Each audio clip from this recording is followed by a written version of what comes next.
people watching too. So that was always fun. It's fun every single year. A lot of folks who have been overserved. Saw one girl doing essentially like a ballet thing, a gymnastics / ballet thing outside the track, just for grins, just, all sorts of laying on the ground and, plieing and all this other stuff. And you just don't understand why. And, it was fun. It was fun. It always is. I always try to explain to people, if you haven't been, it's on the bucket list, man. Yeah, you got to do it. Otherwise you can't really understand why it's fun. It's a long day, man. It's a very long day. I got back yesterday and I'm still a teeny bit tired. Yeah. So, but it was great. Oh, good to see you back here in one piece here. Yeah. I'm sure we got some good stories from Indy this weekend. I had a kind of a low-key weekend. I had big plans, man. I'm going to do this, and this, going to get some yard work done, going to go have some fun with the family. I had big plans, and then reality came crashing through bitterly Saturday morning and put a major monkey wrench into it. First of all, I was going to go to TMG Fest. Shout out to everybody who came by to see us on Friday out there at the Hardin Valley Event Center. I understand it was beyond successful, so much they literally ran out of parking, ran out of space, and the weather cooperated for that as well. Was planning on going. I'm up early Saturday, buzzing around the house, getting some chores done. I mean, I'm TCB, man. I'm knocking things out. We got laundry going. We're vacuuming. We're picking up. It's Flight of the Bumblebee. We are having domestic bliss over at Stately Smith Manor. I go over, I'm loading the dishwasher, I'm scrubbing some of the dishes that can't be loaded there, and all of a sudden, about 11:30 in the morning, yank! And I knew as soon, I was like, oh God. I think it's a piriformis. If I can pull a Dr. Bear, give myself my own amateur diagnosis, but just little back pain, pulled something in the back. Message to your brain, it's like, dude, this is not good. Abort. You need to go lay down. Your weekend is over. Okay. I don't feel bad.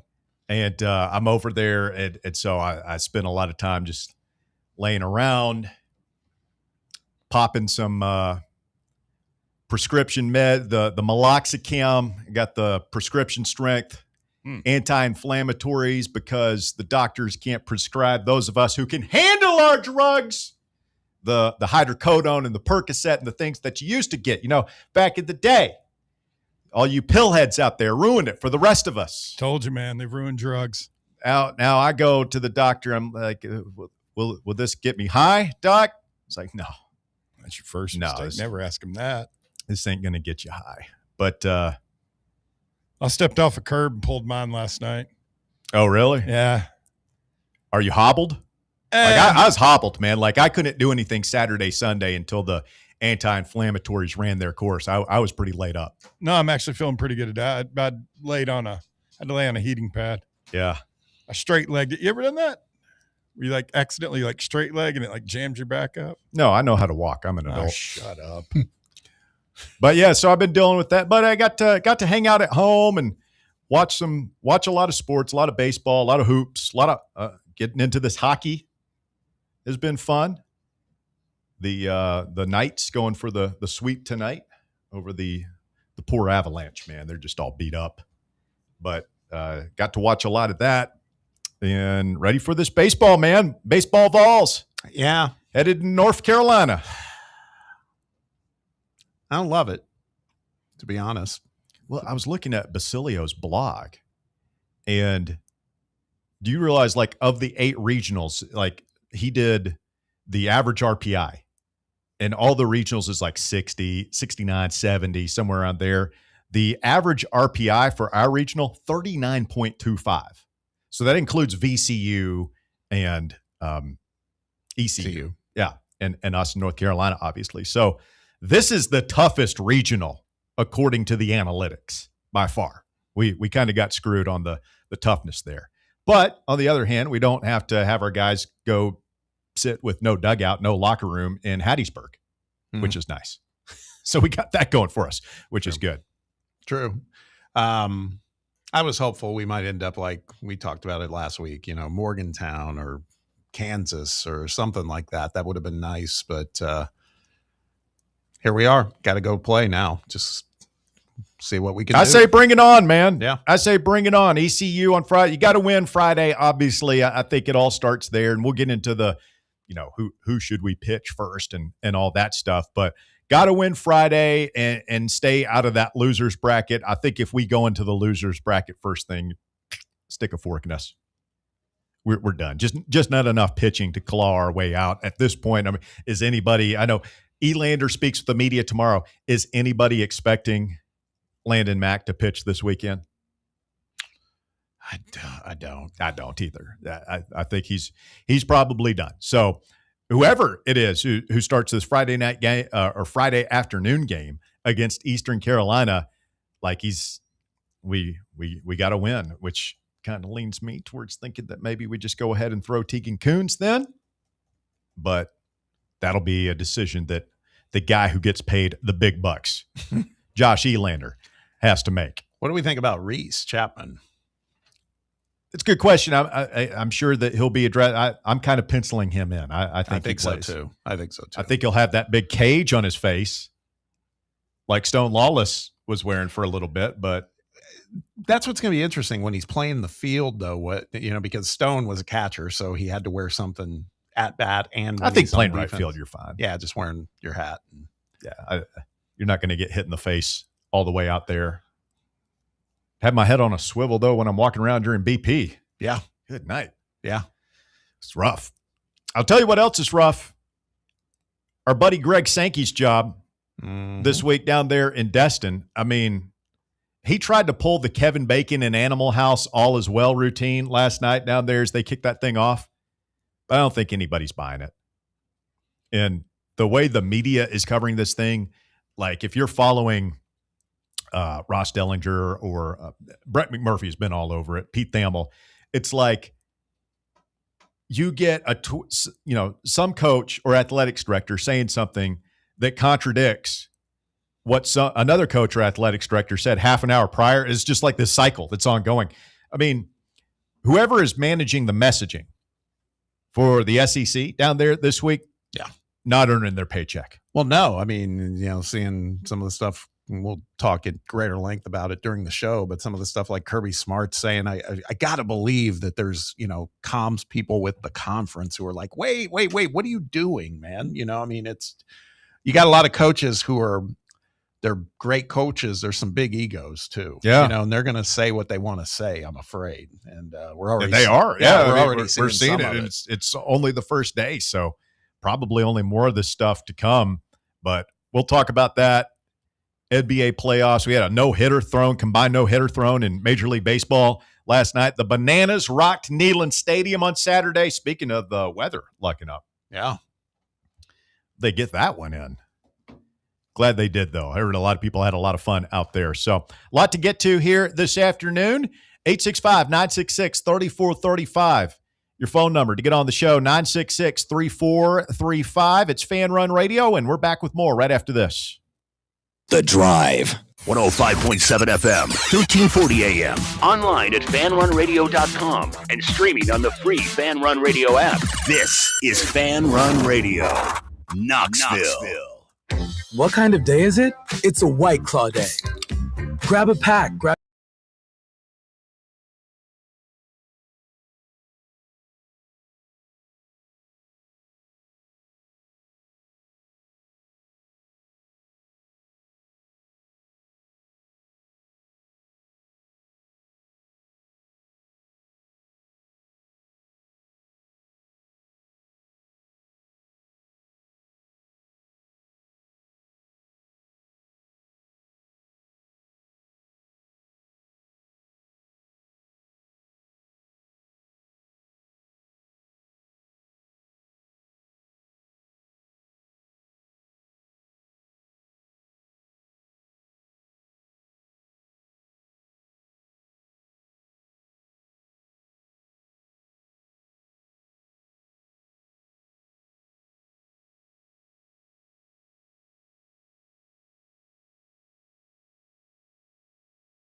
Bill Bear through the glass in the White Claw Hard Seltzer Studios this afternoon. And shout out to all the YouTubers watching along there. Be sure to hit that thumbs up button, mash that like button. Go ahead, like and subscribe as we get the algorithm boosted on this Tuesday afternoon edition of the show. Ryan Shumpert coming up in hour number 2. Already people buzzing on the YouTube chat about Landon Mack, about the pitching plan against ECU. Noon first pitch. We're going to be live at Barley's as soon as the game is over. Impromptu voluntary reaction. And we invite you to come watch the game with us down there. Bob, if you're Josh Elander, and let's just set Landon Mack to the side and assume he can't go until we hear otherwise. Who are you pitching Friday at noon against East Carolina? I think you've got to go with Tegan Kuhns. That's my opinion. Because I think ECU is going to, they're going to go with their ace too. It's based on what I've seen, this Ethan Norby kid. The lefty? Yeah. 7-3, 4.2 ERA, 120 Ks and 83 innings pitched. Yeah. So he's their guy. And as the 3 seed, I think they're not going to pull any punches. They're going to have to start with their best guy. I'm afraid we need to as well. I'm with you. I agree. I think you just throw Tegan Kuhns. You got to win game 1.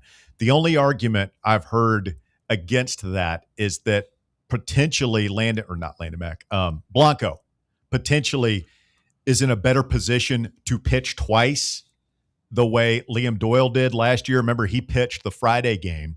We get pushed to a Monday game, and he came in and closed that game out through about 40 pitches or so. Right. That's a fair point. So, I don't know that's true. I kind of think that, if Tegan Kuhns, you want to show something, it didn't hurt Landon Mack, got Landon Mack on the brain. It didn't hurt Liam Doyle. He still went first round, is still the top prospect in the Cardinals organization. If I'm Tegan Kuhns, I'm like, yeah, give me the ball. Give me the ball Friday night. I'll shut those guys down. And then if you need me again on Monday, I'll be ready to go. Yeah, the only problem with that is our bullpen's not as deep as it was last. Liam Doyle had a lot more support on that first game than what I feel like we've got this year. Where we're having to space out our pitchers. Because we're 2 or 3 arms short, for being honest. That's what I'm saying. Who would you rather have go twice? That's the question, right? Is who would you rather have go? We're not going to start Brandon Arvidsson or Appenzeller Friday. No, I think that's right. I think the other aspect of this is because there's a part of me that thinks, okay, if we win that game and supposedly North Carolina beats VCU, Blanco, no doubt, has pitched against North Carolina from his time in the ACC. I meant to look that up. Yeah. I'm sure he did. And I don't know, that could be good or that could be bad. It also means North Carolina's possibly had a pretty good look at him too. Yeah. So I don't know. The Mac piece of it is really the conundrum, man, because this weekend, and we've talked about this weekend, even more so than a super regional, you got to have as many arms as possible. It'd be great to have 3 reliable starters right now. And we just don't know. Looking at this, Google AI says that Blanco pitched against North Carolina in the opening game of the 2024 College World Series. Oh. Does not say how he did. Virginia's offense was kept quiet, and the Cavaliers ultimately suffered a 3-2 walk-off loss. I think you look at that a little bit. As long as North Carolina didn't blow him up last year, 2024 is 2 years ago. I don't think that figures into it much. True. But I think that you've got to. That is something I would take into account if I'm Elander and Josh Reynolds. Is okay, which one of these guys can pitch twice? Could they both pitch twice? I do get the feeling that Blanco is a little bit more of a rubber arm because he pitched in that SEC tournament game on 3 or 4 days rest? Yeah. Could you conceivably, he wouldn't pitch on Sunday, but could you conceivably have both of them available in a Monday game if necessary? They're going to have to be, right? I mean, to some level. I was looking on the live chat. GBO Kyle Beach said ECU's ace just pitched on Sunday 90 pitches because they made it to they won their conference championship tournament back to back, second year in a row. And so Norby pitched in that game. And he also pitched on the Friday before Sunday, 40 pitches. So you think about that kid's. So he pitched Friday and Sunday? Pitched like a limited appearance on Friday and then pitched, sounds like pretty full game on Sunday. Yeah. So, I mean, that is it's neither here nor there on what we're talking about, but it does give you pause on his status, but also, what could we get out of Blanco? And so it does, then that raises the element of the discussion for, does Blanco go on Friday? I still feel like at this point, you gotta go out and get that first win, I would think, but. Yeah, I mean, and I'm sure Elander's real big into the analytics. So you're talking about a righty in Coons, a lefty in Blanco. What does does North Carolina have a lot of lefties in their lineup? Does East Carolina? That might impact how you deploy the pitchers as well there. But that's going to be a really tough call. Now, we were hearing Matt in Chattanooga says that John said this morning that Landon Mack threw a bullpen last Friday. I mean, if he's available, boy, that changes everything. Yeah, right? It definitely changes the algebra on it, doesn't it? Yeah. The calculus, whatever. I mean, would you throw him in one of those first games? No, I think you're overthinking it, man. So Tegan Coons on Friday. We have to win Friday. Okay, but would you throw Mack on Saturday then, potentially? Against Carolina, presumably. Did you bring him out of the bullpen? Like, I mean, it's been a while since we've seen him, right? Perhaps. Go ahead. I mean, the easiest thing would probably be Coons on Friday, Blanco on Saturday, and then Mack on Sunday, provided you make it that far. Or if let's say you get North Carolina down on Saturday, do you bring Mack in from the bullpen and let him close him out? Yeah, I mean, I think you're aggressive in all these games. If you have a chance to win, I mean, we have to win Friday, and if you have a chance to win on Saturday, you got to go all gas there, because then somebody's going to have to beat you. Is going to have to play 2 games to knock you out of the Super. But then if Mack is unavailable, if he's can't go, won't go, not going, then you do have to save Appenzeller or Arvidsson. Oh, yeah, one of the two for your starter. For later. Are we looking for Bo Rudy to make a big? I saw an insane stat on him about his spin rate on his fastball. Yeah. And did you see that? Yeah, well, I mean, that was the word on him coming in. It was that not a lot of velo, but a ton of movement. Yeah. Like you made that thing dance. Yeah, I mean, there's a reason that he's on some big league scouts boards heading into the draft. Like he's going to get drafted. Hasn't necessarily shown up for us. I mean, he's been hit or miss, literally, this year. But yeah, I mean, he figures in. I mean, he's one of your only guys that you can depend on coming out. It's Appenzeller, Arvidsson, and Rudy. Those are the 3 arms you got in that bullpen. That's it. He's sending Krenzel out there. Everything else is a crapshoot. So back to the schedule. If this gets, I'm trying to remember last year, I felt like we ended up playing into Monday, but that might have been due to weather. I can't recall. Isn't there the prospect that Tennessee or some teams could possibly have to play 2 games on Sunday? Yes. If you're in the losers bracket. Yeah. And you win, you would theoretically have to play again. I'll look up the schedule last year. I mean, that's Georgia Tech when they were here, the infamous Bird game. That was their second game. If you don't win on Saturday, you're playing twice on Sunday. Yeah. Which we are not built for that. No, that's what I'm saying. That actually gives me more pause than anything else. That's why you got to go for the throat. Like I said, Bear and I are aligned on this one. So we're all per usual. We're aligned in Coons on Friday. Yeah, Friday's the key to it all. Yes, I mean, you just look at the numbers. I mean, we talk about it. We've talked about it over the years. Every time it gets this time of year, teams that don't win that first game, it's just an uphill battle. And this team, I think it's Achilles' heel. We cannot come out of a loser's bracket. So last year we beat Miami of Ohio in the Friday game, Friday night, beat Cincinnati on Saturday to be in a commanding position. And then we lost to Wake Forest on Sunday, 7-6. Came back and beat them Monday night in an epic game at Lindsey Nelson, 11-5. And what would be Tony Vitello's last game at Lindsey Nelson? Who'd have thought?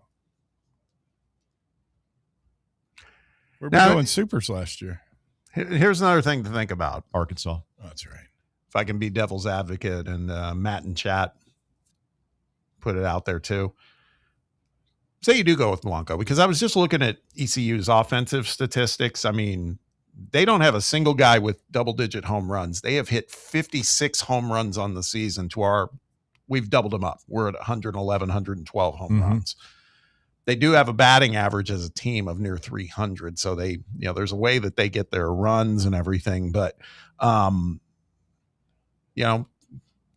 maybe we have enough offense that Blanco can go that first game and I think so. I mean, weather the storm. I mean, that's an interesting dilemma when you think of it that way. I think what we're doing is we keep calling their ace, but he's got an ERA over 4. So it's got some gas, throws a lot of strikeouts. You're putting a lot of faith in an offense that has come up small at times.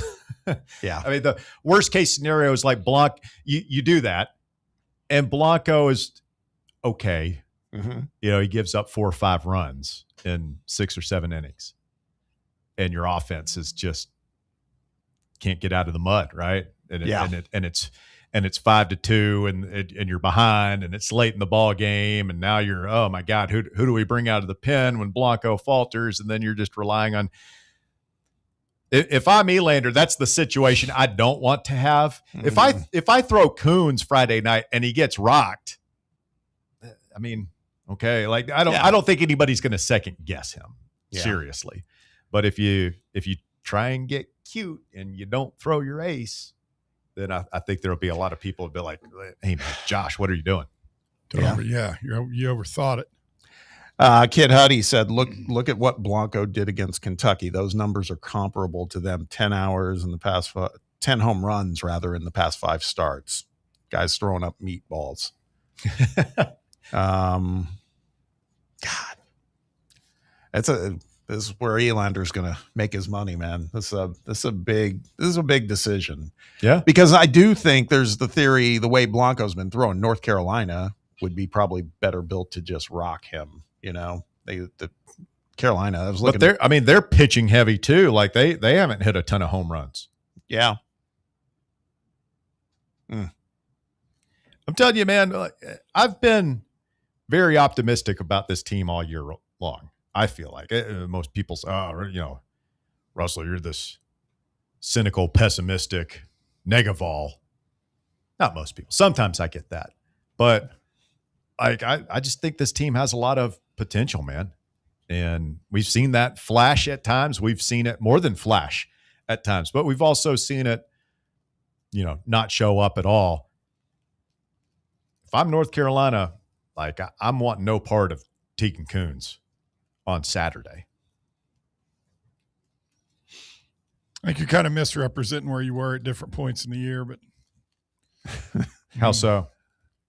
You posted the AI meme of the fans running Elander out of the mob. I didn't post that. Nope.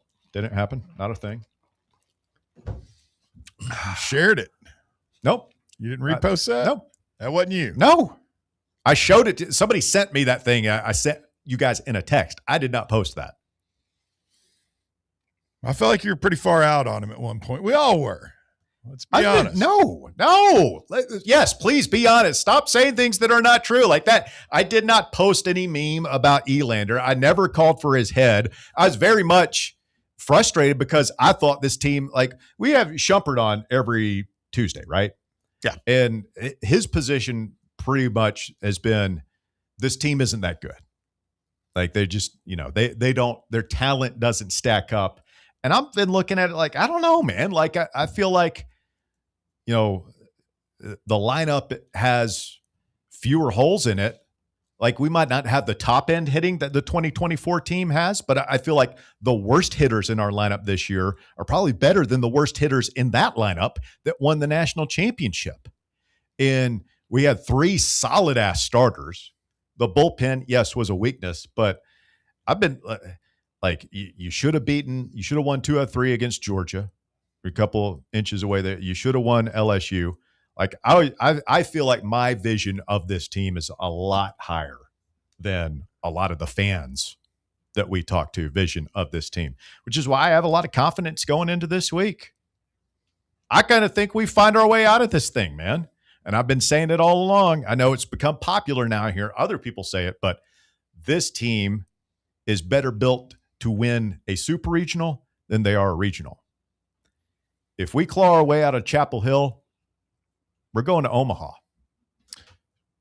Speaking of Chap, just the region taken as a whole, I saw where Kendall Rogers and all the national baseball guys were pretty much just crapping all over the committee. I mean, they screwed Carolina. See some of the stats they've got. It's the hardest region. The DSR, all these analytics stuff that these baseball geeks get into. And they've got a 5,000 seat stadium over there. I mean, we're not going to be – when we went there in 2019, which began a run of now 7 consecutive regional appearances, there was no tournament in 2020.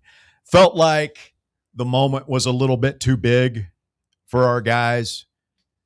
Felt like we were a little bit of just happy to be there kind of thing. I'm sure Tony would dispute that, but that was my, at that point, non-expert opinion looking at it, like we didn't follow it that closely.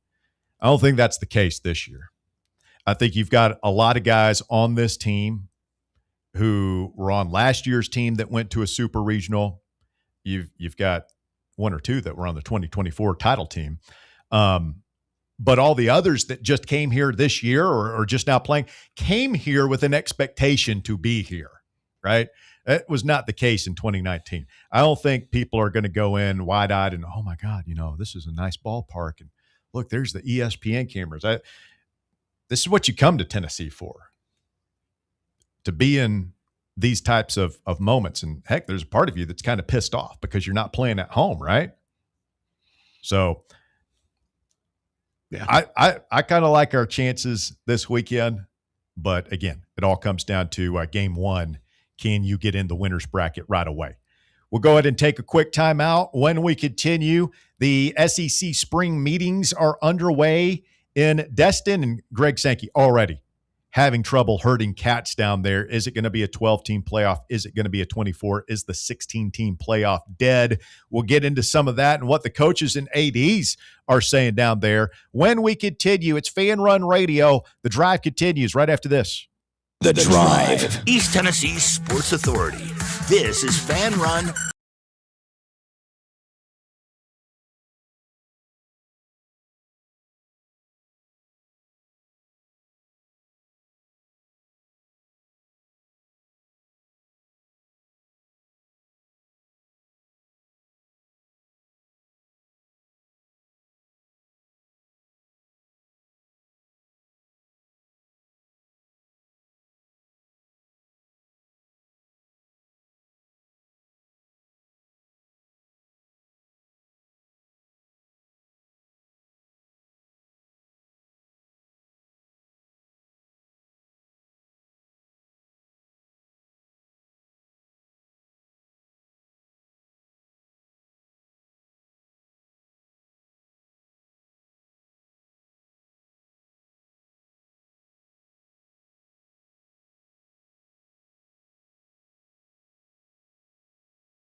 Afternoon edition of the show, and the SEC spring meetings underway down in Destin, and already you're getting a lot of news out of there.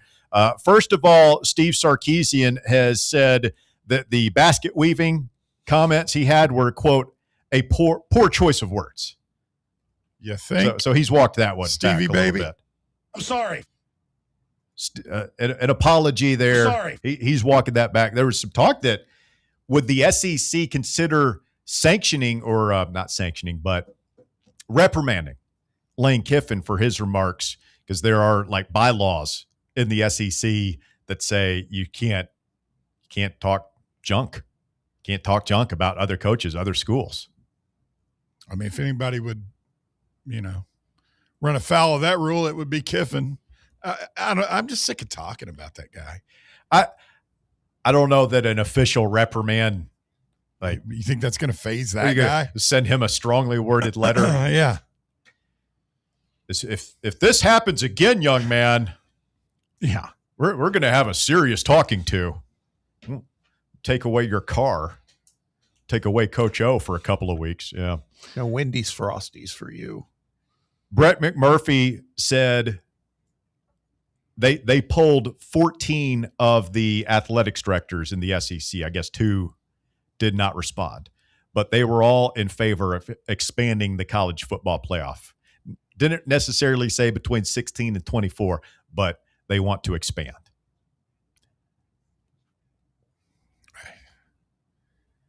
It's just so far beyond. I'm left speechless at some of this stuff. Well, it's again, Sankey is on record as being a 16 guy. He walks that back a little bit and said, hey, the 16 thing wasn't our idea initially. So he's already kind of trying to pawn that off. And I don't know if he's saying it was the Big Ten's idea or the ACC or whatever, but he's like, much. that was kind of that. Apparently the ESPN people don't have much appetite at all for expansion. They said they could go to 16, but they're out on the 24. They just don't. They want to try to avoid at all costs having to throw things back out to renegotiation for TV deals. And if it goes past a field, they've got protection up to a field of 16. Yeah, reading further on this McMurphy thing, he's saying 9 of the 14 athletic directors that were responding to the poll want more than a 16-team college football playoff. So that's more than half of the ADs in the conference. He's no Mike Slav, is he? Well, it's just so frustrating, man, because none of these guys, again, I've made this analogy before, but it reminds me so much of what happened to NASCAR in the 2000s, where you took this extremely popular sport and it grew too fast. And they tried to take it away from its roots and the people that made it popular. And you look at these athletics directors, right? Danny White's not from around here. Mm-hmm. Greg Byrne down at Alabama, I think he's from, he went to Arizona State or something like that. Right. None of these guys are college football fans. They're all just bean counters. They're all just money guys, which is fine. I guess you have to have money guys in life, but the fans are just sitting here like, what are you doing to this sport that we love? Nobody wants a 2014 playoff. And these guys are like, well, we got to have the money. We got to have the money. And I think the fans are just looking at them like, you really don't. You had a good thing. But you kept giving these idiotic buyouts, and you wouldn't listen to the people who said you need to you have to share some of that money with the players. It's inevitable that you're going to have to share some of that money with the players. Mm-hmm. And you waited and waited and waited until the courts forced your hands, and now you're like, oh, we need more money. We need more money. So we're going to go to a 9-game conference schedule, and we're going to get rid of the championship games, and we're going to have 16, 18-team conferences, and we're going to have a 24-team playoff. And it's just, it's frustrating, right? Because you see NASCAR, a sport that doesn't really resemble what it was 25 years ago when it was super popular. And just as a guy sitting here watching the parade go by and trying to divine what's going to hold in the future, it's like, man, I hope that doesn't happen to college football. I hope we're not sitting here 25 years from now with 20,000 empty seats in Tiger Stadium in Baton Rouge, and Neyland Stadium in Knoxville, and Bryant-Denny Stadium in Alabama because the fans stopped going, because you priced them out. You brought in you let a bunch of people who it's not in their blood, it's not in their heart, make the rules and make changes, and you tore apart the rivalries and the fabric of the conference and what made it special. And people don't, you say, "Well, Russell, you're being alarmist. People are always going to care." This is what Bruton Smith thought when he expanded Bristol Motor Speedway to 160,000 seats. Oh, we're going to increase the supply to meet this tremendous demand for tickets. Now you go over there with 60,000 people over there. Yeah, if for a race used to be the hardest ticket in sports. It's as hard as a Super Bowl or Masters ticket. And this Danny White guy's talking about adding a third deck to Neyland Stadium. Dumbest idea ever, and he's had some whoppers. A third deck. They're studying it. It's a feasibility study. So anyway, it just I keep waiting to see somebody down there at one of these meetings, whether it's a conference commissioner or an athletics director or a coach, get up there and pound the podium and say, "Hey, man, slow down. What about the sanity of this thing? What about the rivalries and everything that made this sport special? Why are we playing Furman? Why are we playing Mercer? Why are we playing UT Chattanooga? You want to make some more money? Get rid of those games and put games on TV that people will actually watch." Nobody wants to say that out there. Eli Drinkwitz today, quote, "It's one of the best games that the SEC puts on every single year." Talk about the SEC championship game. Why is Eli Drinkwitz talking about that? I don't know. Fair question. "We're constantly looking for the next thing, the next thing, the next thing." Like, that's the answer. Like, man, sometimes you guys just got to slow down and enjoy what you have, and what we have is a really good product. Well, there's Eli Drinkwitz saying it. At least the head coach at Mizzou has something to say on it. He's wanting to pump the brakes a little bit, but no, we're going to let Tony Petitti make all the calls, I guess. Like Greg Sankey, stand for something, man. Well, this is his moment, because we've talked about this before. If you think about last year's meetings, I kept using the term, he came in like he was the voice of God. There was just so much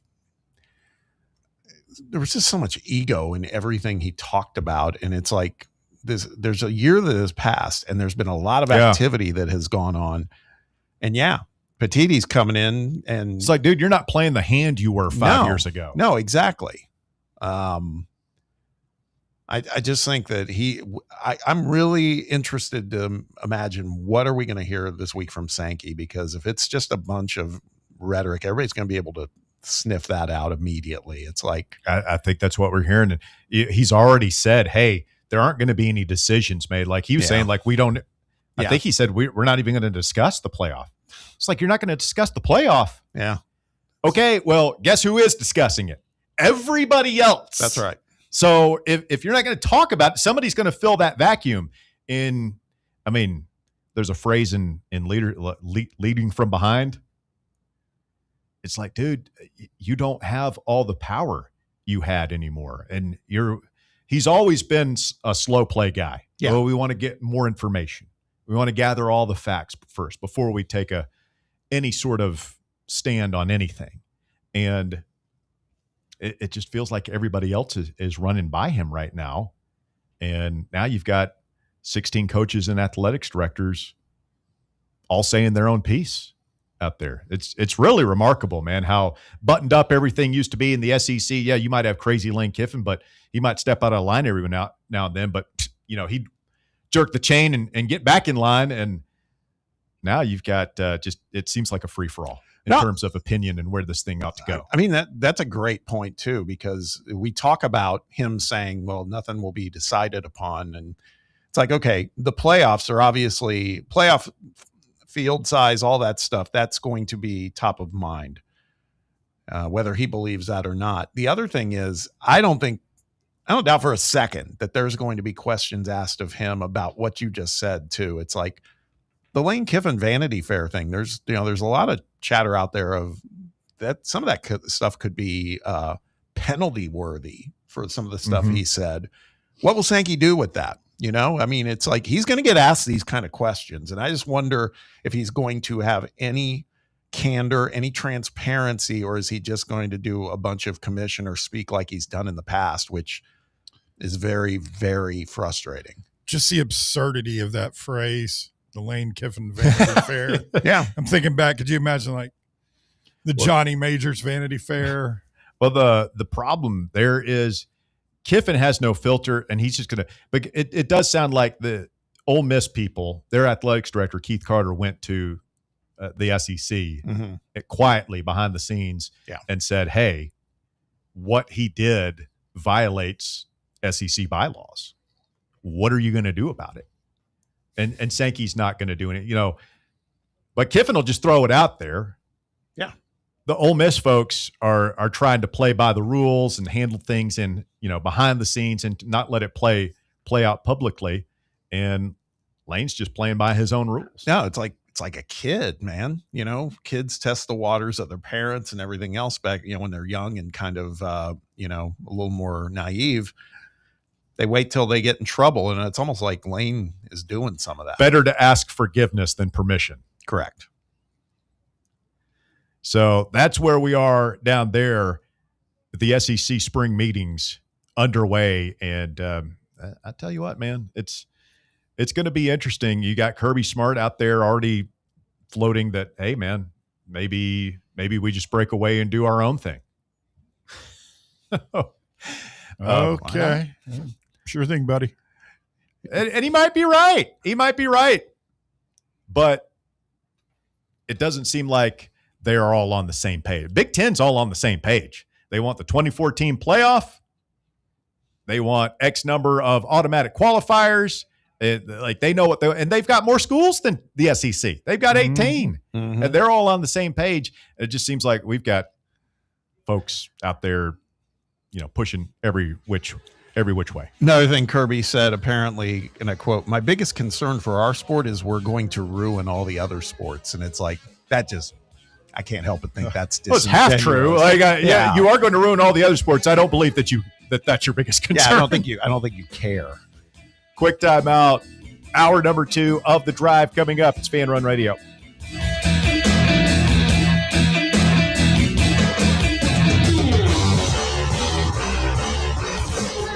The Drive. Fan Run Radio, the flagship station for Tennessee fans.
Drive underway. It's Fan Run Radio on the Top 4 at 4, brought to you this afternoon by our friends at ECR Total Landscapes. Check out their monthly maintenance package.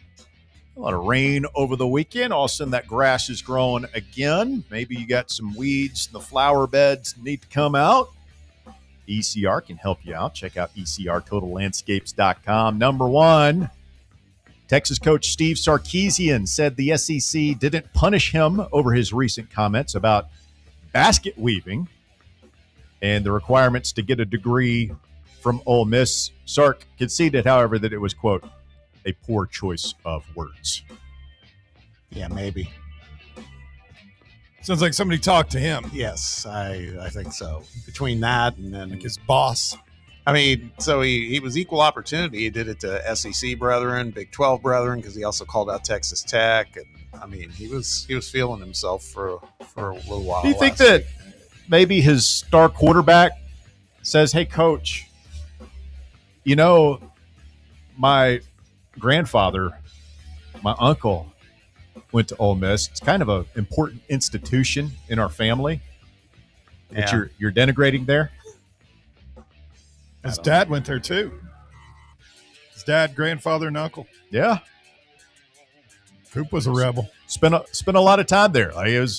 Peyton was the outlier for Arch. I'm having deja vu right now. I just remember, like, what you said triggered a memory of a crazy dream I had Okay. last night. We circle back to this. Remind me. Your crazy dream. Yeah, you're All gonna- right. Freaking out over here.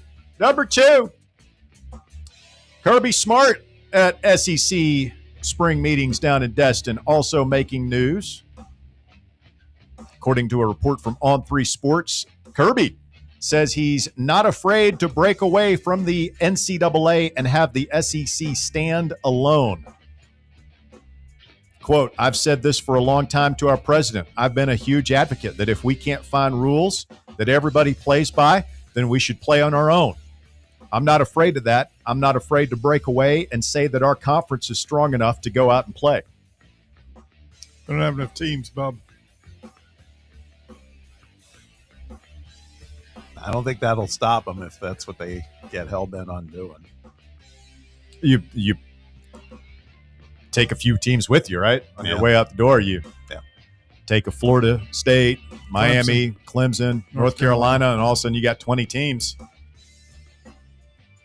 Pair that with the Big Ten, who might take a couple extra. You got 40 teams before you know it. We have this conversation every year, don't we? Yeah. Yeah. But I mean, that's then like that's kind of NFL-ish, at that point. Yeah, that's, kind of my rant. At the end of last hour is we don't have people that really value our traditions making the decisions right now. Yeah. I don't know, a 20-team league with those four that we just mentioned, it would still be distinctly Southern and everything. And, maybe you could divide up into divisions to kind of get it back to what it kind of used to be. Yeah. You'd want to get ideally to like 28 or 32. Well, You mean just as a standalone conference? have like 4-8, Standalone league. have like 4 8-team divisions. 8 14 divisions. See where I'm going with this. I was thinking like 4 8-team divisions, and you play the 7 teams in your division and then 3 from the other divisions, and then you have a playoff. 8 divisions of 4. So you want the pods. No, I want basically the NFL is what it would be. You're playing the 3 teams and then teams from the other pods. It's The other divisions. Yeah, but the NFL is you play your divisional brethren twice. yeah. That's So- in an 18 or 17, whatever it is, 17 Well, that's what we're talking about here. game schedule. Oh, well, don't give these guys any ideas. Yeah. What are we on, 3? 3. Congratulations to VFL Joshua Dobbs tying the knot with his fiance over the weekend. I'm sorry, don't have her name in front of me. Jocelyn. She's a Jocelyn? big-time influencer. Yes. Both of them are, actually.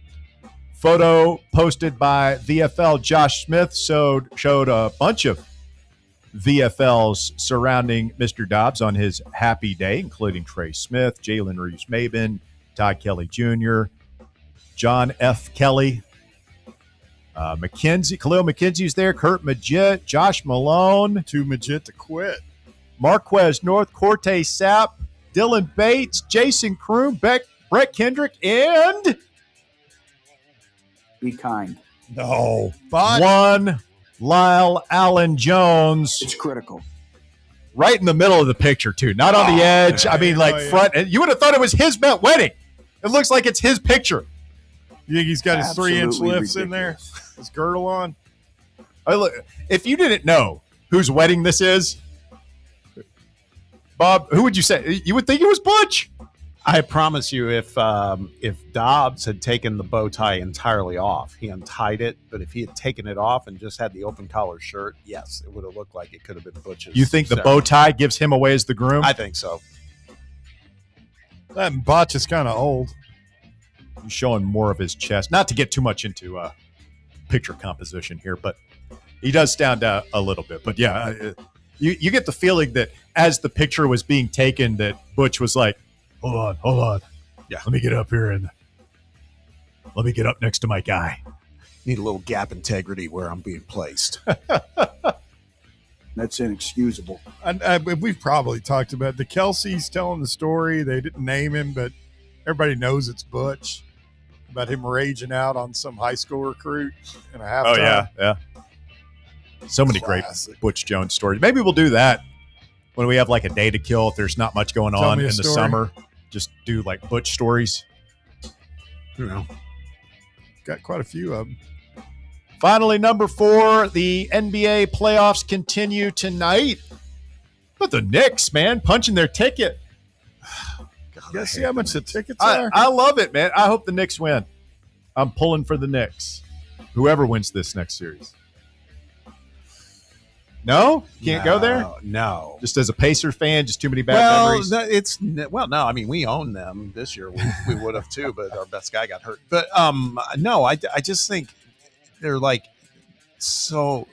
Like every morning news show, network news show, they're just like absolutely. I don't watch any of it, so I don't Bob, know. all those morning news shows are, number one, usually based out of New York. Well, no, I get that. Number two, they hadn't been there in 27 years there. I get that. I mean, I know they're in New York, but it's like You feel like it's being shoved down your throat? it is. And if I see, and I love Ben Stiller, but if I see Ben Stiller one more time, I'm going to puke. So here's the funny thing. See, I don't consume any of that. Like, I've never watched First Take or any of these like ESPN or Fox Sports shows. So like, I just don't get that. As a casual observer of the sport, I feel like SGA is being shoved down my throat. I feel like Wemby is being shoved down my I'm throat. tired of those guys. Yeah. And I'm sure they're likable enough guys. They're nice players and everything. But I see the Knicks and I'm like, here's a good story. Like a once proud franchise that had fallen, James Dolan, whatever, couldn't get out of their own way.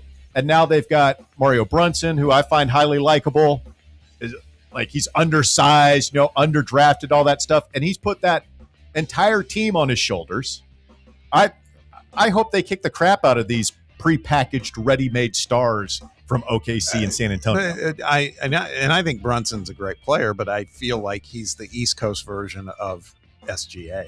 I mean, the way their style of play, they both are like, they are just absolutely Foul merchants. they're elite floppers, man. I mean, it's unbelievable. Knicks are good though. I mean, I'm not. I got to tip my hat to them. This run they're on, they've I think won 11 straight playoff games. I mean, that's pretty unprecedented. The little the guy, the actor on the sideline with the Jenner girl, like Oh, Chalamet. Chalamet. Yeah, I'm about over him. Yeah, Spike Lee, Tracy Morgan. Yeah, I could do Ben Stiller starting to look very old. that's what I was saying, man. I could do those I could do guys, without they are all old. that, but like just the team, I'm pulling for him. Anyway, Game 5 of Thunder Spurs tonight, 8:30 p.m. on Peacock. The Thunder are a 4.5-point favorite as that game shifts back to OKC. Yeah, Knicks are going to get some rest because this game's Western Conference one's obviously Could go 7. Yeah, it's at least going 6, could go 7. So they could get like almost an additional week of rest at this point. All right, there you have it. The top 4 at 4 brought to you this afternoon by ECR Total Landscapes. 10% off your first month of their monthly maintenance package when you mention promo code FANRUN. If that yard of yours is starting to get a little bit overgrown, if it's starting to look more wilding than welcoming, then call ECR, tell them FanRun Radio sent you, and save 10% off on your first month of the monthly maintenance package. Their number is 865-384-2012, or just go online to ecrtotallandscapes.com. ECR Total Landscapes, they'll take great care of you. Couple of poll questions in the field, this afternoon that we would like to hear from you on. First of all, who should Tennessee start Friday against East Carolina in the regional that the Vols are playing in? Should they start Tegan Kuhns or Evan Blanco? And then second of all, when it comes to the college football playoff, since 16 evidently is out, how many teams would you like to see make the college football playoff? Do you want to go to 24, continue to expand, or should we just stay at 12? 865-966-3435, your phone number. Get on the show this afternoon, 966-3435. So far, just 10 votes cast at Russell_Smith. This poll just went into the field moments ago. 7 of the votes, 70%, say Evan Blanco. Which kind of surprises me. Again, very early in that. We'll see how that plays out over the next hour or so. 30% of the audience, I guess 3 votes for Tegan Kuhns.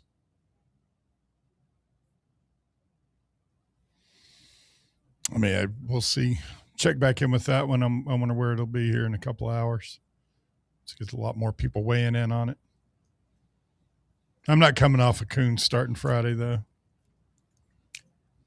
Have you seen this picture of a new Vol basketballer, Marquise Clark, his locker? He posted an Instagram picture of his locker, and there are a lot of Adidas shoes sitting in there. Oh, really? Yeah. Huh. Well, Yeah. it's time. Yeah. Are they giving out the Adidas gear already, or is that just like his own personal stash? I don't know. I mean, there's literally 4 pair of Adidas there, though. And 5. If you look, and 1 pair of Nikes. It's only May. When does that contract start? Is it June or July? I thought it was July. Yeah, but they might just be getting fitted and stuff like that. Yeah, I wonder if they're getting used, getting acclimated. Because they're different. But aren't those contracts really strict in terms of, like, you're still a Nike school technically? You better not be showing I don't know. our competition until our contract is over. I'd say somebody in the athletic department or basketball may say something to him about, hey, you got to take that picture down off Instagram. Yeah, maybe there's like a offboarding, onboarding overlap process that you can work through a little bit. Yeah, this weekend, a buddy of mine, when I was up in Indy, he was wearing some Adidas, like, I guess, running shoes, and I haven't seen them recently. They have like this one design, and it looks like that shoe there. The stripes are enormous. The 3 stripes. Oh yeah, on the side. Yeah, they take up like the entire breadth of the Wow. shoe. That's a new wrinkle. I don't know why this is a surprise to people. Like, say what you will about the 2 companies, Nike and Adidas. I'm not the Adidas ones just generally don't look as good. Is that fair to say?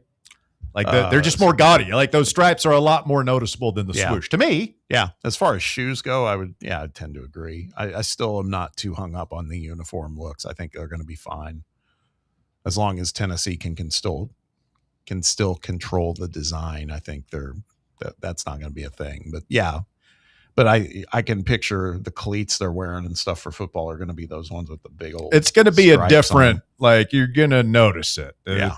I think a lot of people listen to this stuff and are like, whatever. It's not going to be noticeable one way or the other. I think you're going to notice.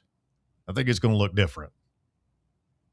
And maybe it's different in a good way. I don't know. I don't think that we changed the basic makeup of our football uniform stuff. What I'm interested in is basketball. You know, Rick Barnes is we've heard that he rules the uniform choices with an iron fist, and he has final say and everything. And I hope they keep just the classic design that we've gotten accustomed to the last years. I love that. I love our basketball uniforms. I'd be open to a redesign on the dark mode ones for basketball, though. See, but I heard that was the one that he was most involved in. No, like they gave him the story I heard was that they had give Nike or UT or whatever. He said after the 2024 baseball championship, I want those jerseys. Yeah. And so they came back with a couple of dark mode jerseys for basketball. And he's like, no, wait, you don't understand. I want those jerseys, the ones they had. And do them as basketball. And they're like, okay. And they kind of brought him back with Vols. And he's like, no, you don't understand. Like, I want the exact same thing. I don't want anything on the shorts. I just want the Vols across the chest. And eventually they gave him what he wanted. Yeah. Yeah, I just that's the one basketball uniform I don't have. I've heard the same story. I just feel like, again, it looks like they're practice uniforms. They're too plain. What do you want? A little designage on the shorts or something? Yeah, a little piping, a little stripe or something. That's all. Bob wants piping, but Bobby pipes. Oh, that's weird. A little bit, but no, the other uniforms, I agree. I want them to keep those intact. I think we've got a good rotation in the baseball. Hey, games. Make the creams cream again. Mm-hmm. Please go back to what they were. I get it, the material, whatever. Make the creams we wore before last year out of the material that you made them in these past 2 years. Just figure out a way to do that, because that was the best uniform we had in anything over there, in my opinion. And they kind of ruined it the past 2 seasons. When we continue, Ryan Shumpert, RockyTopInsider.com, joins us to talk all things Tennessee baseball. You're listening to The Drive on Fan Run Radio. Stay with us. The Drive. Check out exclusive Fan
in, and Ryan Shumpert of Rocky Top Insider is here. What's up, Shump? How are you, sir? I'm doing well. How are you guys doing? Man, it's a fantastic time of year. You know, Bob tells me the RTI private jet is gassed up. The Dom Perignon is on chill. The hors d'oeuvres are ready to go, and the boys are headed to Chapel Hill. Ryan, how excited are you just to be avoiding Hattiesburg this time of year? Yeah, no, it's funny because it's two places that we've been for baseball trips before, and yeah, a little bit fonder of Chapel Hill than Hattiesburg. So glad to be headed east instead of southwest. Chapel Hill, I hear, brimming with Applebee's this time of year. Cheese sticks for all. Plenty of marinara sauce to go around. It's going to be outstanding. It's a nice campus, though, right, Ryan? Yeah, it is. It's really nice, and the baseball facility is super nice and just a cool area. So also went for the basketball game too a couple of years ago, and fond of Chapel Hill and that trip. So excited to do it again. My last bit of Carolina love. I also feel like their baseball uniforms might be the ones that pop the best in the game. I think they're beautiful. Yeah, they just have a great color combination in general. So it's tough to mess up many jerseys with the colors that they're rocking with.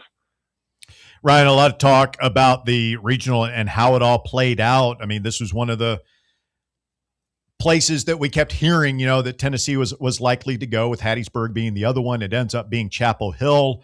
What do you think about the draw in terms of East Carolina, VCU also being in there? Did Tennessee get what they deserved for one way, better or worse this year? Yeah, I don't know as much of what they deserved. I mean, it's definitely a hard draw, and if you're going to be a 2 seed, especially if you're not going to be one of the top 2 or 3 2 seeds, I don't think you can really complain too much about your draw. Is kind of where I'm at. So I don't know if it's necessarily what they deserve, but it's a difficult draw, and Tennessee's not in a place to complain about that. Given the season that they had. One of the topics that we should just get to, one of the topics that we've been discussing quite a bit in this show already, is who do we think should get the ball on the mound in Game 1 against ECU? Because there's compelling arguments from both sides. Could it be Tegan Kuntz? Could it be Evan Blanco? This is an interesting one for Josh in terms of strategy, in my opinion. What are your thoughts on all this? Yeah, I think it should be Tegan Kuntz. To me, it would been hard pressed to throw anyone other than Tegan to begin with in a 2-3 game, and certainly when you get a pretty good 3 seed in East Carolina, to me that simplified it. So I don't think you can mess around with this game and expect to win.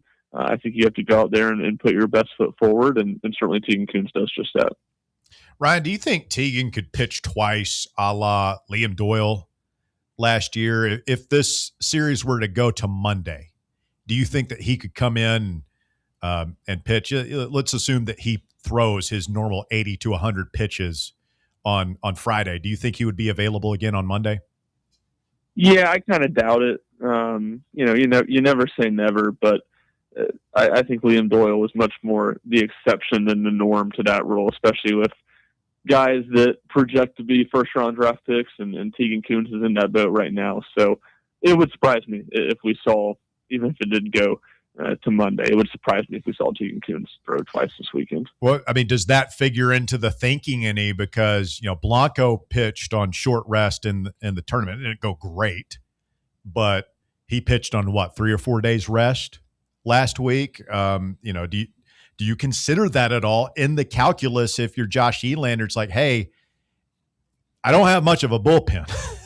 I gotta use what I gotta use. Maybe Blanco on Friday with the thought that he could come back and pitch again on Monday if needed. Yeah, I mean, I think that would certainly be an argument in favor. I think it would be a lot more realistic. Like, Evan Blanco is the type of guy that I could see potentially throwing twice, especially if he doesn't have to throw, over 100 pitches on a Friday night. So maybe you take that into the calculus. But to me, and not that stuff shouldn't be considered and shouldn't be talked about, but it's so much of it is as simple as Tennessee has to win those first two games. Because of what you're talking about with the bullpen, if Tennessee can't go out there and win their first two games, their chances of advancing to me are very, very slim. So I think it's all about trying to take care of business, one game at a time, and that's kind of why I side with going with Coons in game one. Speaking of bullpen, you put a piece on RocketTopInsider.com talking about the bullpen power rankings and, as you put it, which relievers are most trustworthy, because, boy, that's been a topic of discussion for us. And so you feel like maybe this is like, I look at it this way, like a basketball season where there's certain guys that might have played in the regular season, but then you don't see much of them once you hit tournament time. Is that how we feel about, fingers crossed, I'm saying this, is that how we feel about some of these guys like Krenzel and Brady Frederick, et cetera? I mean, the bullpen is really down to just a select few guys, right? Yeah, I mean, I think that's somewhat dependent on, how many games Tennessee plays, how many innings you get out of your starters, how many innings can you get out of Arvidsson and Appenzeller. But I would certainly think guys like Krenzel and Brady Frederick and Mark Hindy's been further down the pecking order, but you could include him in that list too. That they will be kind of behind some of these younger arms is kind of my expectation. Like, I understood Josh Elander kind of trying to go back to Brady and Krenzel at different times. I mean, South Carolina game would have been a good instance of it last week, where it's sort of a level of, well, if he can get right, it really changes things for this bullpen, and you want to give him those opportunities to maybe find something. But now that it's go time, I don't think they're going to have quite as much lenience with him or some of these other guys. So as I kind of outlined in there, it's a pretty bleak situation for that Tennessee bullpen after its first three arms. So I don't feel confident enough saying that there's anybody that you necessarily will not see if Tennessee plays deep into the regional. But certainly, to your point, I think the pecking order changes, and you're not maybe giving the built-in grace that you were giving to some guys during the regular season. No, we got five guys. We got five guys, and that's being very generous to Appenzeller, who's been, that was a nice start for him against a terrible South Carolina team, I suppose. But, he cooled off as the season went along. And Arvidsson has certainly had some bad starts in there as well.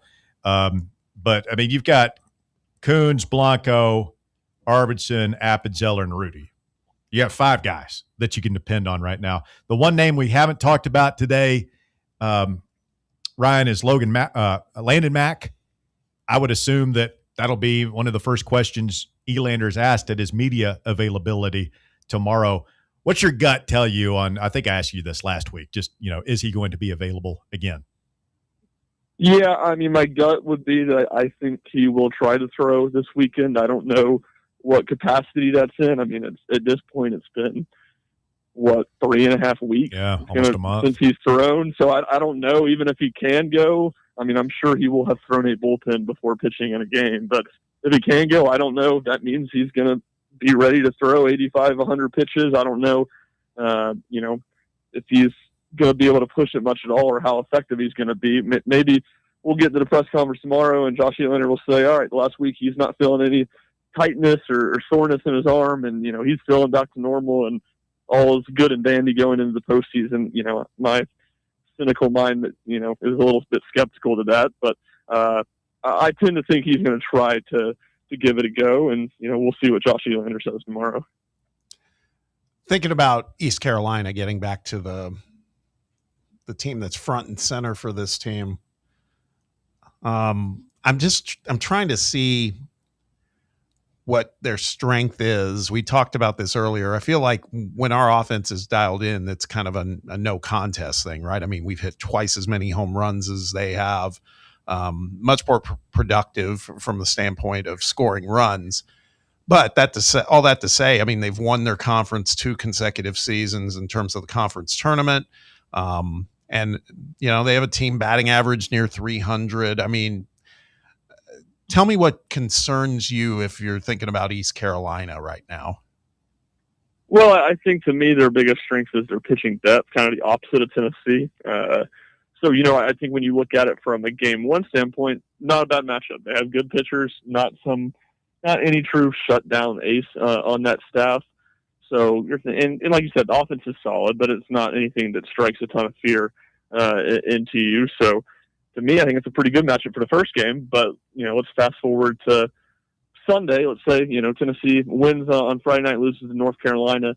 This is an ECU team that should have the pitching when it rolls into Sunday to not be depleted. Certainly, they're not going to be as good from a pitching standpoint as they would be to open the weekend, but they have more arms that have been pretty solid for them throughout the season. And it's a program, not as much postseason success as Tennessee or postseason experience as Tennessee, but they're also not, foreign to, it's not going to be a foreign experience for them either. So that's kind of the things that most stand out. What about North Carolina?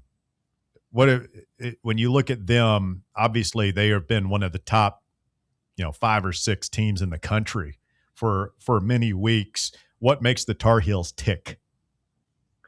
I think almost like when Tennessee has been at their best from a pitching standpoint, where 4 or 5 pitchers that are really good, an absolute true ace. It'll be curious to see when they throw him. I tend to think they'll throw him on Friday night. VCU is the best 4 seed, at least from RPI, in the entire tournament. So kind of the same thing. I don't know if they're going to have the luxury to be able to hold him till game 2.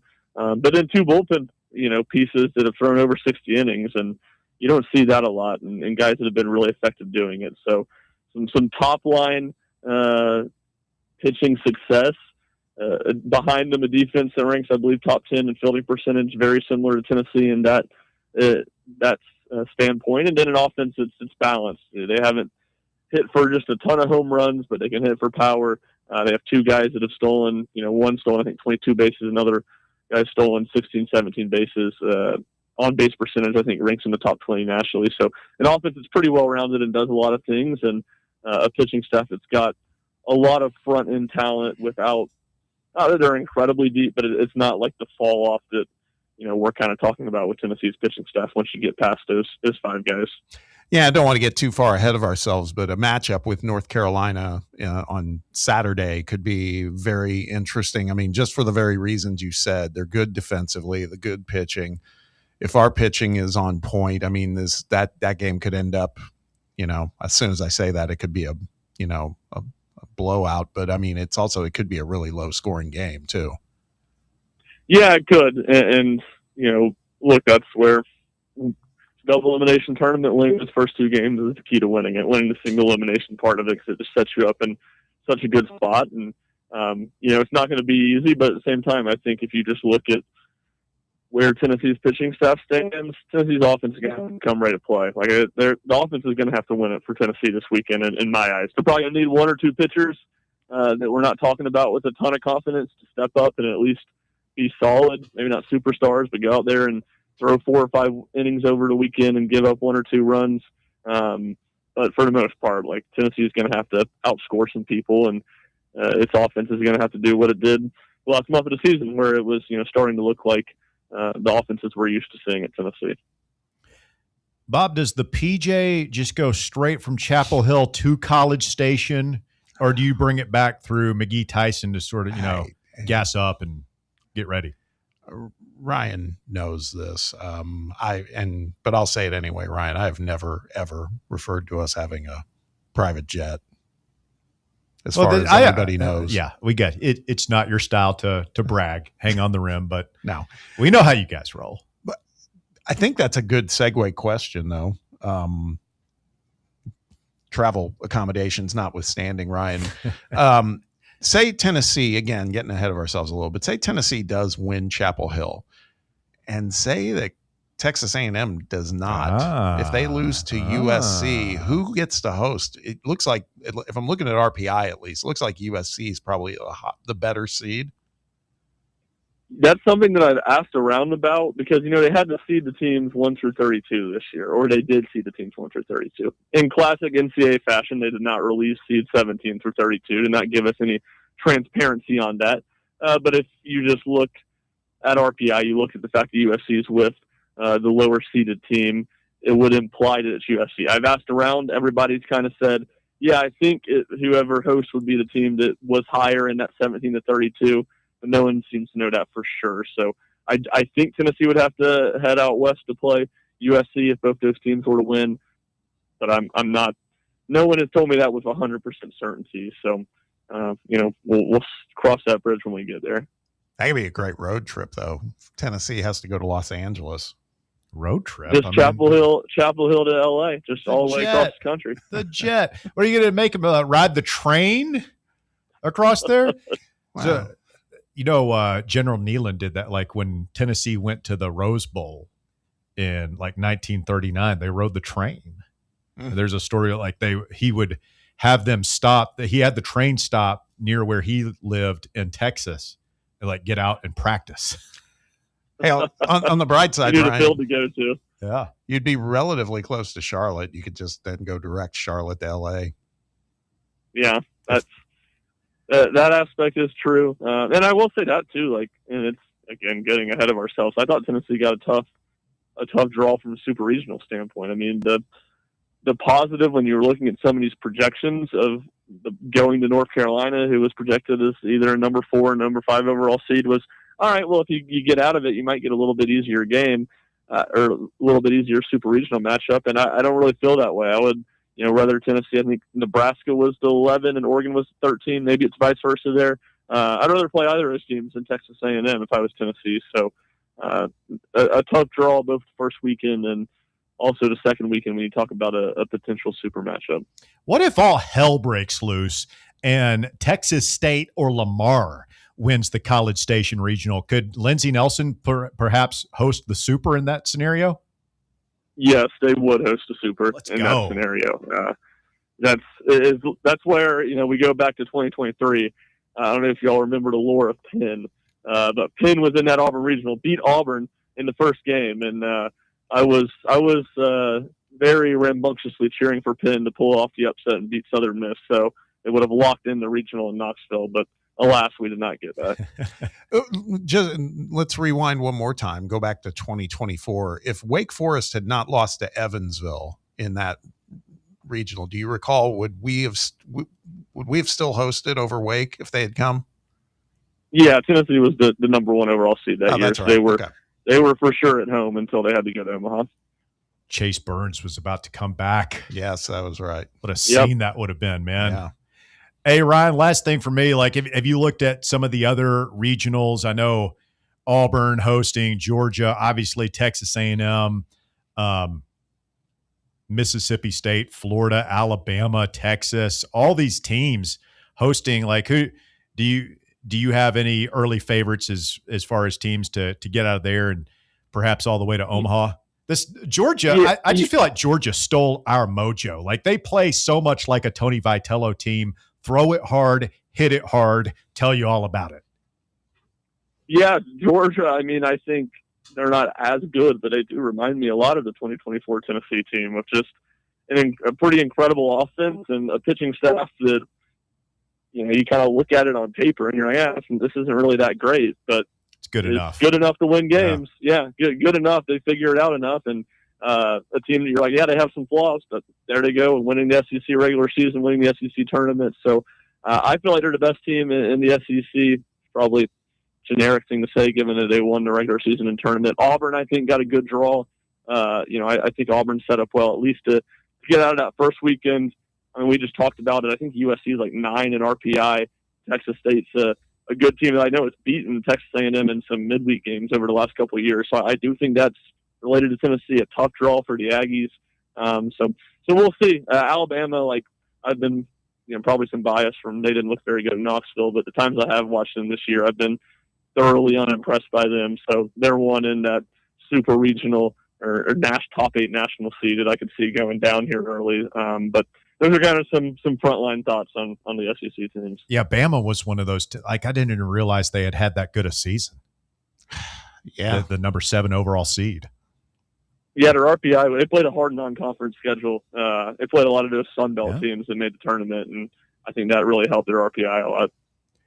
I was still hopeful, as an aside, I was hopeful Kentucky. I know they had a good RPI and everything, but when they lost that first round game in the conference tournament, they only won 2 of their 10 series in the regular season. I thought they might be out, but alas, they're heading to Morgantown. Yeah, no, I thought Mercer should have gotten in over them, and that's, I just don't know what Mercer was really supposed to do more than just winning and getting the outright bid. And Kentucky was, like you said, they won 2 series, and my 2 takeaways from that is, one, I don't think Kentucky should have gotten in. I don't think you should get in when you win 2 of your 10 SEC series. 2, it's the power of not getting swept. You can avoid getting swept, and you can rack up some SEC wins by just winning a couple series. Obviously, they swept one against Alabama at open SEC play, I think is what that was. I knew that they swept one in their series. So kind of crazy that they're able to get in with just 2 SEC series victories. You know what we ought to do? Easy way to solve this problem. What's up? The way we solve all our other problems. Let's expand the NCAA tournament. Let's have about 4 more regionals. We get Mercer in.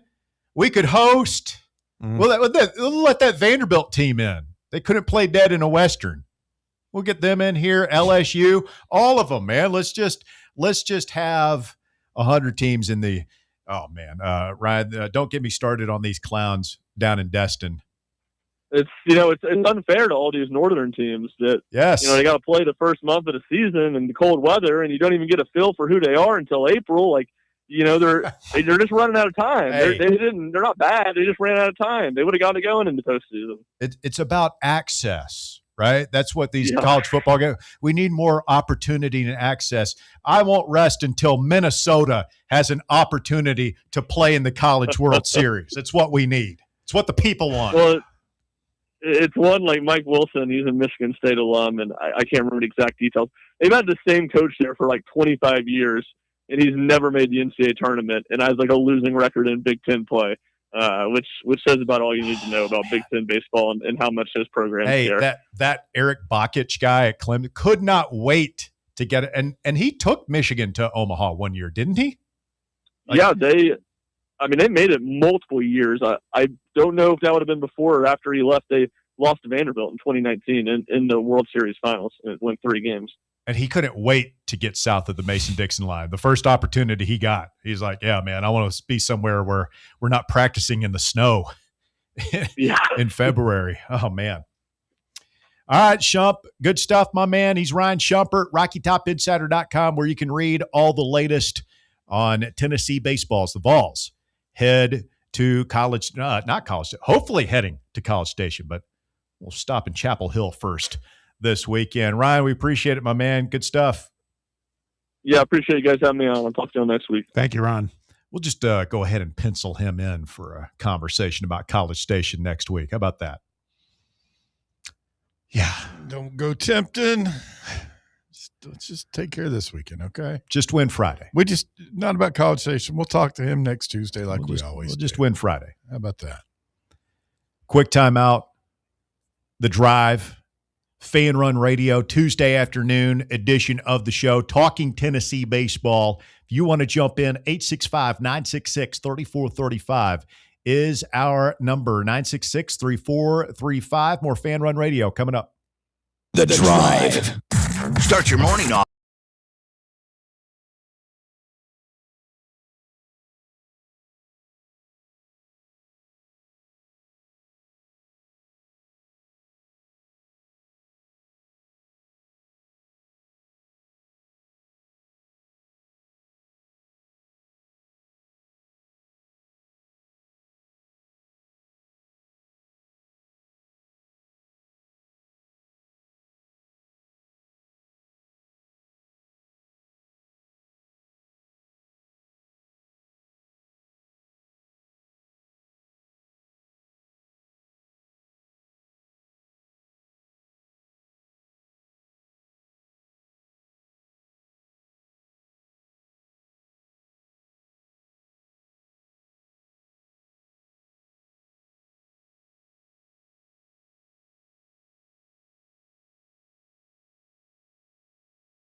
1057 FM, 1340 AM, streaming online at fanrunradio.com and on your free Fan Run app. A variety of ways for you to experience the program this afternoon. If you miss any of it, we've got a podcast you can go back and listen to at your leisure. It's presented by our friends over at Broadway Carpets. Shout out to those fellas doing great work. And, of course, the YouTube feed is rocking and rolling. We will go to that coming up here in just a minute. But first, we go to the breaking news desk.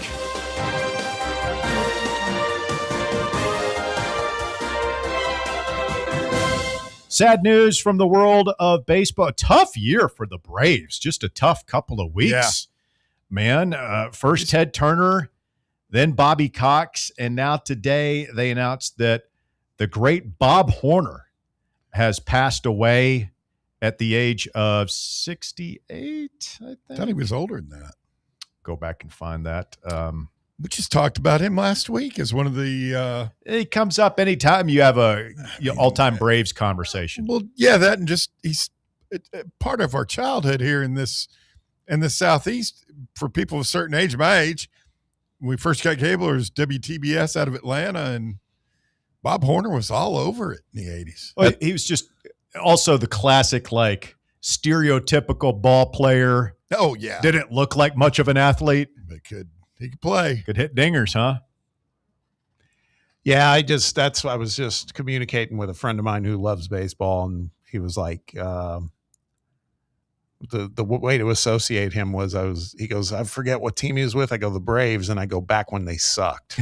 Yes. Because I mean, that was in the Superstation days. I'd still watch them and everything, but they were not good back then. Didn't he have, and this was right before my time, he played with the Braves from 78 to 86.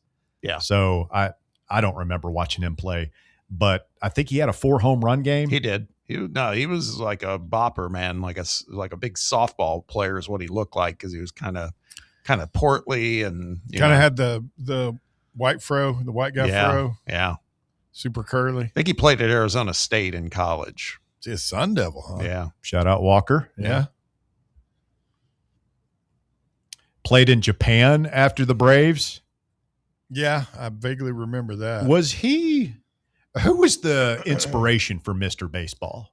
I don't know. I mean, Was that Mattingly? May have been. Or am I just thinking Donnie know. Baseball? Donnie Baseball.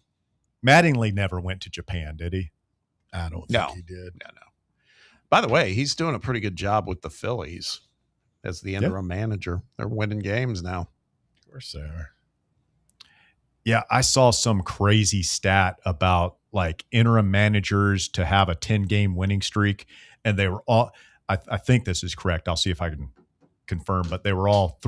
There's 3 of them that have done it all time, and they're all Phillies managers. Really? Yeah, it was Mattingly, Jim Fregosi, and some other guy. Can't remember. Fregosi was the manager with that. They had those, like those Darren Dalton teams. And The team that lost to the Blue Jays, the Joe Carter walk-off. Right. Mitch Wild Thing Williams. Yes.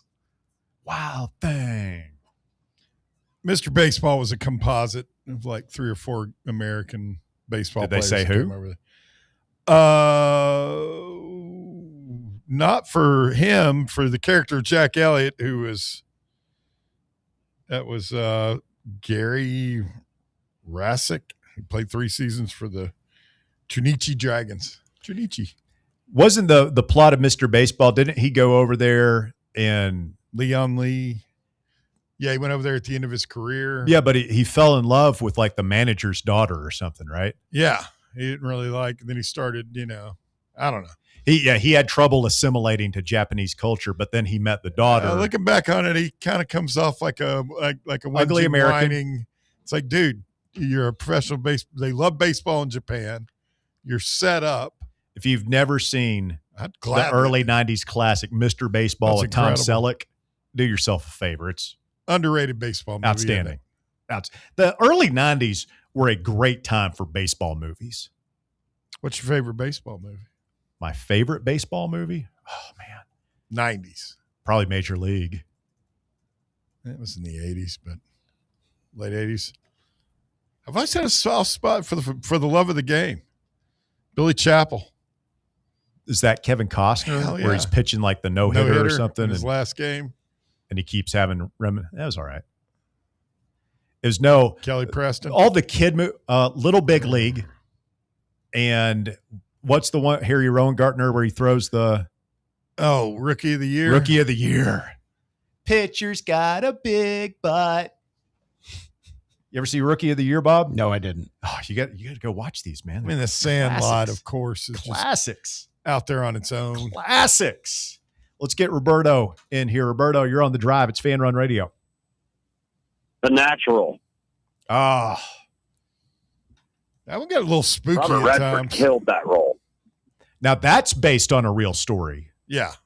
It was a ball player who went for a tryst with a lady and she shot him. That really happened. Forget the guy's name. Manny Ramirez. No, No. Plaxico Burress. Yeah. Donnie Baseball not being in the Hall is still, in my opinion, probably the biggest snub ever. We agree with this? What's his case? I mean, in the mid-'80s to late 80s, before he got hurt, he was the best baseball player on planet Earth for like half a decade. Yeah, but the Yankees sucked. Did they? I don't know. I mean, I remember that. 307 career batting average is pretty good. 2,100 Remember, hits, most not of that much. fall off was after he had a real bad back injury. Only played 13 years. Nowhere close to 3,000 5 Gold hits. Gloves in 5 years. He had 5 Gold Gloves in 5 years. Okay. Was the AL MVP, and I know he had 3 batting titles in that run in the 80s. But 6-time All-Star. He's got a compelling case. I'll give you that. I mean, all you got to say, I mean, Hank Aaron was not a unanimous selection of the Baseball Hall of Fame, which still, I mean, tells you all you need to know about the Hall of Fame. The weird committee selection thing last year, and he didn't even make it. He had to have 12 votes of a certain number, and he only got 6. I guess it's just because, hey, look, I'm for Todd Helton being in the Hall, but Todd Helton was never as dominant as Donnie Baseball was for that short period of time. And a great mustache back in the day. One of the great baseball mustaches. That's why you thought he was based off Tom Selleck. Yes. Right? Or Tom Selleck Yes. was based off him. Yeah. It's funny you brought that up because that's the exact movie I thought of when you were talking about Horner's career. I was like, I Mr. wonder if he's Baseball. based off- Bishopboro. Yeah, that was great flick. The Bernie Mac version is not good, but Mr. 3000 or whatever. Never saw it. Me either. I usually like everything. I Bernie loved Mac. the premise of that movie, though, which was he had like 3,000 hits, right? Yeah. And then he retires, and they find out later that like they had miscalculated, so he was short a couple of hits, and he has to come back in like his mid-40s and play. Guy I worked with he wrote the screenplay for that. Really? Yeah. I'll go ahead and go on record. I've never seen a bad Bernie Mac movie. Yeah, it's a good point. Oh, Bernie Mac. Love Bernie Mac. All right, stay with us. Hour number 3 of The Drive coming up. More Fan Run Radio. Stay with us.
To level up, Axel Logistics is the place to launch your career.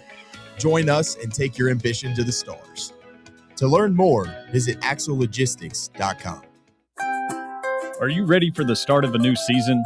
Maybe looking for your team to go on a tournament run? Get game day ready with Crumble. Head on over to your nearest location and pick up 12 pre-selected cookies plus exclusive toppers. When you're looking for dessert options, there's no question about who you should call on. Our listeners already know. Last year, the Dubai chocolate was a home run, along with the brownie batter. Oreo crumb was another crowd favorite. What new flavor will set the standard this season? If you're in the Knoxville area, there are 3 locations ready to serve you: Clinton Highway, Parkside Drive, and Maryville. Download the Crumble app to build your best lineup and vote on the best combos. You can even put your bid in to request a new flavor. Order in the app and slide on over to your nearest location. Tell them Fan Run sent you, and as always, it's for the fans, by the fans. Don't miss the cookies. Blackford Veterinary Surgery Referral specializes in surgeries not regularly performed by your pet's general veterinarian. They're currently accepting referrals from vets all across the country.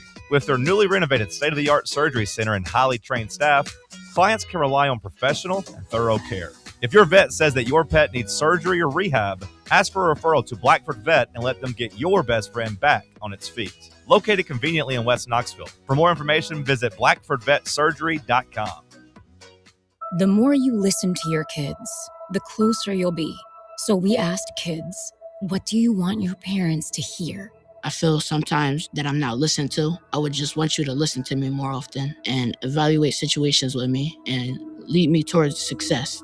Listening is a form of love. Find resources to help you support your kids and their emotional well-being at sounditouttogether.org. That's sounditouttogether.org. Brought to you by the Ad Council and Pivotal. You're listening to FM 105.7 and AM 1340, WKGN Knoxville, and W289CU Knoxville, Fan Run Radio. Are you ready to show off that confident, radiant smile you've always dreamed of? Well, here at Knoxville Smiles, we're ready to turn your dream into a reality. At Knoxville Smiles, we're more than just a dental practice. We're your partners in achieving optimum oral health. From routine cleanings and checkups to advanced cosmetics and restorative procedures, we offer a wide range of services in an environment that makes every visit a positive and comfortable experience. At Knoxville Smiles, it's about more than just treatments. We're focused on creating a welcoming environment where you feel like family.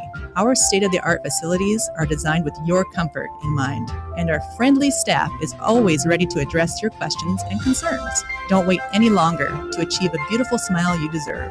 Schedule your appointment at Knoxville Smiles today and take that first step towards a healthier, happier you. Call us at 865-539-1776 to book your appointment today, or just visit our website at knoxvillesmiles.com. It's time for The Drive's Top 5 at 5. Quitting time on your Tuesday, 5 o'clock here on Fan Run Radio. Thanks for tuning in to The Drive. My name is Russell Smith. I'm with Bob Baskerville here in the White Claw Hard Seltzer Studios. We got Bear taking your phone calls at 865-966-3435. Top 5 at 5 brought to you this afternoon by Knoxville Smiles.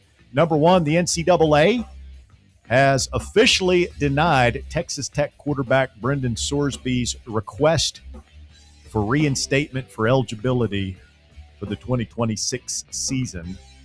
News comes after Sorsby completed his 35-day inpatient rehab for his gambling addiction in Goodyear, Arizona. So the NCAA says no. Bob, does he have any other recourse that you know of? You take this to court? He may try, but man, I mean, this can't be a shocker to anyone, though. I mean, we were talking about that with Jake Crane last week, man. It's like he's got to be cooked. There's no way. He broke the rules. Yeah, and the fact that he owned some of it is noble, but it's not going to help in this one. Not with gambling. It's betting on your own team. I mean, come on. Yeah, I mean, he broke the cardinal rule. Yep. So if he can't play this year, what's next for him? Can he play in the NFL? Would a team take him with that kind of baggage? I don't know. They might. Well, as we have said several times, I mean, Tennessee really dodged a bullet there. Yes. Number 2, SEC spring meetings underway in Destin, Florida. One of the topics that will be discussed a lot this week and for the rest of the offseason most likely is the value of the conference championship game in the college football playoff era. Today, you've got multiple coaches saying that they like the conference championship game. Georgia coach Kirby Smart said his biggest concern would be the loss of an estimated $80 to $100 million in revenue that game brings in. Steve Sarkisian said with the conference moving to a 9-game league schedule in the fall, earning a spot in the SEC championship game will be even more difficult and, in turn, rewarding. Eli Drinkwitz said we need to pump the brakes on this, and even Clark Lee at Vandy says that when he recruits players and meets with his team, he tells them that he wants to play in the SEC championship game. It's interesting. I mean, this is not an SEC coach, but I just saw Rhett Lashley was talking about this, and he's very much against it. He was like, how many years have we gone where we didn't have a conference championship game and didn't disrupt the integrity of the game, et cetera, et cetera. It's just another polarizing topic. Shocker. There's a lot of that right now. I'm going to miss it. It hasn't been the same since we got to 16. I mean, it's just confusing. I don't even, was it Georgia and Texas last year? Yes, that's correct. Like it's hard. I don't think people even really remember who was in it. But I would pose this question. We do away with the conference championship game. And you're talking about adding more teams. Like, is the SEC even the SEC anymore? It's so different from when we were growing up in a 10-team league. Well, yeah. Yeah. It's just, yeah. I don't, it's never going back, though. Never going back again. Fleetwood Mac, what a tune. Number 3, the Houston Astros have pitched several combined no-hitters, even one in the World Series. They did it again last night. Japanese right-hander Tatsuya Imai, sure I butchered that, threw 6 spotless innings after walking 3 of the first 4 batters he faced last night. Steven Okert then got 3 outs before Alimber Santa made his major league debut and fired 2 perfect innings to complete the Astros' 17th regular season no-hitter. 4 of them have been combined efforts. It's the first no-hitter, I think, in about 2 years. Yeah, they're like the kings of the combined staff. Yeah, it happens all the time. I remember Framber Valdez was in one of those a couple of years ago. Billy Wagner was, back when he was pitching still, he was part of one. I have Tatsuya Imai. You nailed the name. That's on my fantasy team. Oh, yeah? He's bragged about having him. I remember this guy. Yeah, but I got to tell you, if you look at his line, I mean, he didn't allow any hits, so that's great. But 6 innings pitched, he struck out 2 and walked 4. I mean, he's not. It was 6 innings seems like just cheapens. It cheapens the no hitter. Yeah. Well, we haven't had a complete game no hitter since Blake Snell of the Giants in 2024. What the hell? Yeah, I mean, it's not like the old. It's not like the old days. My no hitters, pitchers 1 through 9. Like Nolan Ryan had 7 no hitters. Can you imagine the manager coming out to take Nolan Ryan out of it? Sorry, Nolan. Your pitch count's getting a little high, and we're going to let the bullpen come in and finish this thing out for you. Go hit the showers. Grab yourself some Advil. Matt in the chat box is quick to point out 2 of the Astros combined no-hitters came in Yankee Stadium. Yes. Oh. Lack of bats at that Funny place, guy, man. Matt. And check this out. This guy, Alimber Santa, first of all, great name. Second of all, 23-year-old, became the first pitcher since 1900 to participate in a no-hitter during his big league debut, according to the Elias Sports Bureau. 1900. Wow. McKinley was in office. Summer of 1900. Where does the time go? Dead ball era? There's a lot that's dead besides the ball from that era now. Oh, too soon. Number 4, Adam Walton, a former member of the University of Tennessee tennis team, made world headlines by completing a stunning defeat of former world number 1 Daniil Medvedev today at the French Open. How about that? That's pretty strong. VFL taking down Medvedev. The Aussie VFLs for tennis are numerous too. He's another one. All those tennis guys and the golfers don't come, and the girls too. Yeah. A lot of Does that cheapen it at all for you? Like, Nah. we still claim them? Sure. You don't. That sounded so unconvincing. No, I think so. Hey, I would claim them. They claimed us. We'll claim them. Well, I'm just saying, like, when Chris Woodruff, who's the men's coach now, Right. won the national championship as, I believe, a freshman or a sophomore in like 1991, 92, whenever that was. Yeah. Like, he went to Bearden. He's one of our own, going to UT, and We got Deshaun Bishop this year in football, but we don't have those hometown kids on these teams. that often. I'd say it's a little more special. At least in football, the majority of the players, like, first of all, most of the players come from Tennessee. Like, that's the biggest state traditionally that's represented. The vast majority come from the Southeast. Yeah, you have a guy from California or New Jersey or sprinkled in there, but it's like it's a real college experience. We're just bringing dudes from Australia and New Zealand to come play tennis. Y'all check me. Go to school here. Check me on this. But I'm sitting here thinking about it. It's like, I think Uros Plavcic was the volunteer, the VFL, who was closest to winning a gold medal in Olympic basketball. Because they won the silver, they lost to the U.S. In the last Olympics. I can't think of any other vol that's been on like basketball, Team USA or anything. Yeah, Bernard not play for Team USA. I guess 80 when he would. Well, no, he was already pro by then. Yeah. Wasn't Scotty Hobson on one of those teams, one of those junior teams? You're talking about like the Olympic big time team. Olympics. Yeah. Certainly not the Dream Team era that I can remember. Yeah, I can't think of any. Allen Houston. Yes. He was one of the college players on the Dream Team. Now, he didn't. He wasn't on the team. No, yeah, he was not on the Dream Team. He didn't get to play in the Olympics. Because the two college players were, it was Leitner and Weber. No, that year there was only one, and it was Leitner. It was just Leitner. Yeah. Which, what are we doing? Christian Leitner on the Dream Team. I know, that was weird. But can you imagine that I would have been, I'd be touting him if Plavcic had won a gold medal. He won a silver. He didn't play. Oh, we totally claim Plavcic. He's one of us. He's a meathead. Yeah. Let's go big Adam Walton. Keep it up, mate. And finally, number 5, Knight Rider.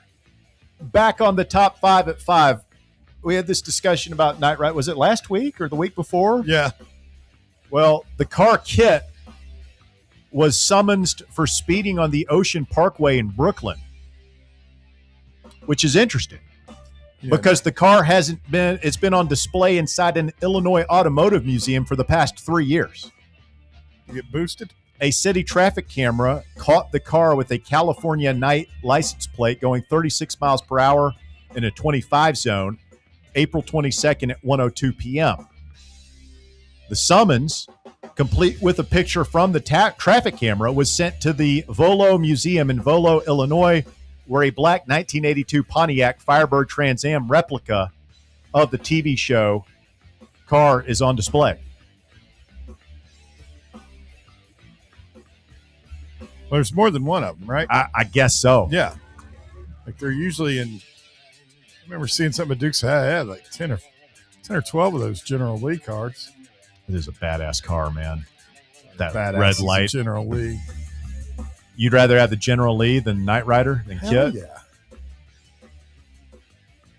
What about the DeLorean from Back to the Future? Yeah. You're taking General Lee over all that. Yeah. I mean, yeah. I am. What, It's a badass just because it's car. cool? Yeah. Because you're a rebel? No. You got the Confederate flag on the top. You'd have to get rid of it. You'd have to do something about that. Before I jump into No, that, whoa. No. I'm sorry. I cannot let that. You either have the General Lee without the rebel flag on the top of the car is not the General Lee. Or are you going to change it to, you're going to turn it to the General Sherman? Have you seen that one? The pictures of it? No. There's one. Don't try and wriggle off the hook now. Well, no, you can look it up. There's one If called you want the General General Sherman. Lee, you want the rebel flag on top of it. Otherwise, it's not the General Lee. Don't sit here and try and act like you're some big Dukes of Hazzard fan. Like, listen, I probably wouldn't You gotta ride. act like I'm not a Dukes of Hazzard fan. I'm not going to ride around in a car with the Confederate flag on top. Little insensitive. It's not what I problematic said, these but, days. But I'm not going to pretend like I would get the General Lee and have the Confederate flag removed. I never. It'd be like defacing the Mona Lisa. Kit was like, it was, I don't know. It wasn't a very cool looking Trans Am. What? Compared to the what? Burt Reynolds drove with Smokey and the Bandit. the Bandit was The red light on Golden- it Golden talks Eagle. to you. Hey, I got to give a shout out to one and only one on the live chat, and I just verified it too. Alan Houston did win a gold medal in 2000 in Sydney. He was part of Team Hey, So USA. Alan there you go. Houston is our Yes. most decorated college basketball Olympian. Yes. How about that Knight Rider twice? Isn't it weird when you like learn a new word, in your, like, I'm in my 40s, your 50s, whatever. Yeah. And then you see that word again, like later that day. Yeah. Isn't that so weird? Yeah. I feel like that's what happened with Knight Rider on the show. Maybe. God, I got to be honest, and I worked at an NBC affiliate which carried Knight Rider. I hardly ever watched Knight Rider. No, I watched it religiously because I was a little bit younger than you. Well, Hasselhoff was so cool too. I mean, he was Everybody like, watched he it. was a badass of the 80s. I mean, the hair, the jeans, the boots, the whole 9 yards. It's like him and Selleck. I came out with Hasselhoff, the Hoff. I found him to be cheesy pretty quick. Yeah. All right, so here's my, in no particular order, Okay. top 5 1980s TV shows. All right. No particular order. Knight Rider. The A-Team. Oh, my God. I loved the A-Team. Okay. Freaking Mr. T, B.A. Baracus. Go on. Cosby Show. Mm-hmm. Night Court. Mm-hmm. That's a good one. And the Dukes of Hazzard. Okay. None of mine are the same as that. Although You have a one came completely close. different 5? Completely different. Really? I have a different 5 as well, for the most part. Wow. Hit it, Bob. The only one that you and I saw eye to eye on was the Cosby Show. Okay. Cliff Huxtable. Yeah, like it or not. I mean, current We didn't news know he was cycle, so yeah, rapey. notwithstanding, He was that America's uncle. sure was. Not just hypocrisy, not just raping. How you don't have Cheers in your list? Never is- was a big fan. Never saw it. Didn't like the theme song. my God. Miami Vice. Uh-huh. That's a good one. That's a good one. badass show. I remember I Damn you, told you Bob. I was, I was Stealing my young thunder. and It's one of dumb, mine. and I was rocking a lot of those outfits. You had a white jacket? Yeah, back when I Oh, was, God. yeah. You got to break that out. I was for Halloween directing this live year. TV news. I was like a rock star, showing up. Oh, and yeah. doing these shows. and- Look like Tony Bondetto. yeah. He just got out of jail. Yeah. Did you have the big shoulder pads too? No, I didn't You wear the need 'em. sport coat a lot. I'd just wear the shirt and the pants, and Okay. Anyway, Miami Vice. yeah, Hill Street Blues, It's just a killer show. fantastic show, a little gritty. Never saw it. One of the first kind of. If there wasn't Hill Street Blues, there'd be no Law and Order. Well, and then the other two, and they kind of crossed over into the 90s, but they both started in the 80s, so I put them in there. Seinfeld and LA Law. I'm not familiar with the LA law. I just I can't give you Seinfeld is a 90s show. Like it's just quintessential 90s. It might have started in the 80s. It but started like in 88. It's a 90. Cosby Show went into the 90s. I think, Yeah. but it's an 80s show, right? Yeah. I mean, I always consider Seinfeld to be an 80s show. What? Yeah. That's when it began. I mean, that was my. That's what I was basing all these on.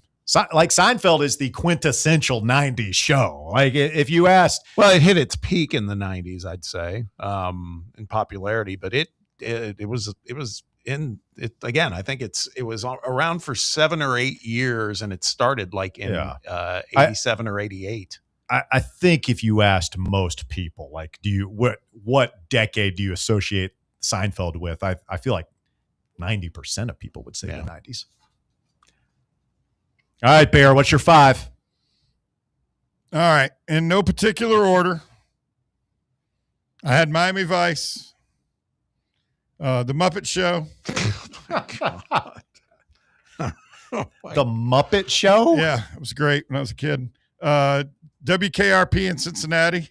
It's a 70s show. No, it's not. It was It's an 80s, 80s show. early 80s. The Muppet Show debuted in 1974.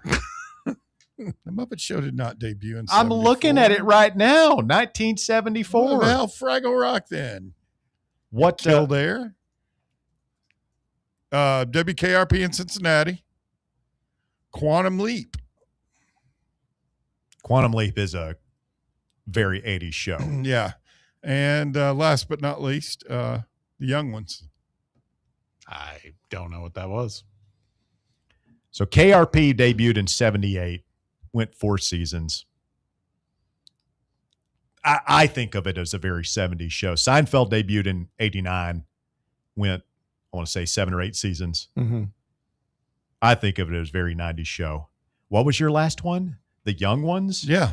It's a soap opera? Or? No. It's a comedy, British comedy. They showed it on 120. They showed it on MTV every Sunday night. Went from 82 to 84. If you look back, and I think both of these lists, outside of Bear's peculiar Brit show that he just pointed It's out, absolutely hysterical. this was back in the era of absolute dominance by NBC. Because it was we didn't. I don't must see think Thursdays or something. Yeah, must see TV. I don't think we mentioned a single show from ABC. We absolutely didn't mention one from CBS. Although Magnum PI was on CBS, and that was Knight awesome Rider show. not CBS? No, it was ABC or NBC. NBC. rather. There's a couple of Fox ones that I almost put on there.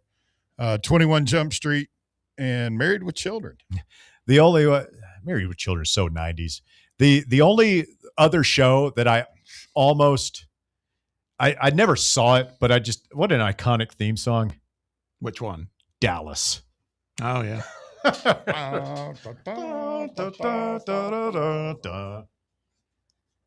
865-966-3435. The Top 5 at 5 is brought to you by our friends over at Knoxville Smiles. You check them out online at knoxvillesmiles.com. It's where I go to the dentist. Was in there last week. They took great care of me. #No Cavity Club. Still going strong after 45 years. Love Knoxville Smiles. 865-539-1776 is their number. You call, schedule an appointment. They're cleaning teeth till 6 p.m. now on Tuesdays and Thursdays to make it even more convenient for you to see the dentist. Again, just visit knoxvillesmiles.com. Click on the appointment schedule and make your appointment today. Tell them Fan Run Radio sent you. Smile brighter with Knoxville Smiles. Let's take a quick time out. When we continue, we'll get Joshy Boy in here. If you'd like to chime in, join the fun at 865-966-3435. 966-3435 is your number to get on board. More Fan Run Radio coming up. The Drive. Catch up with all things Fan Run by subscribing to our podcast feed. Like, rate,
preliminary list of like the 90s, that's going to be so much harder for me. I'll have the 80s. Like, keep in mind, I was born in 1980, so I'm like 10 in 1990. A lot of this stuff I didn't get, you know. I was in it for the Knight Rider, the cool car stuff and everything. Like, Dallas was beyond me. What was the what like LA Law is what you said? Mm-hmm. Like that. I wasn't ready for that at 10 years old, you know.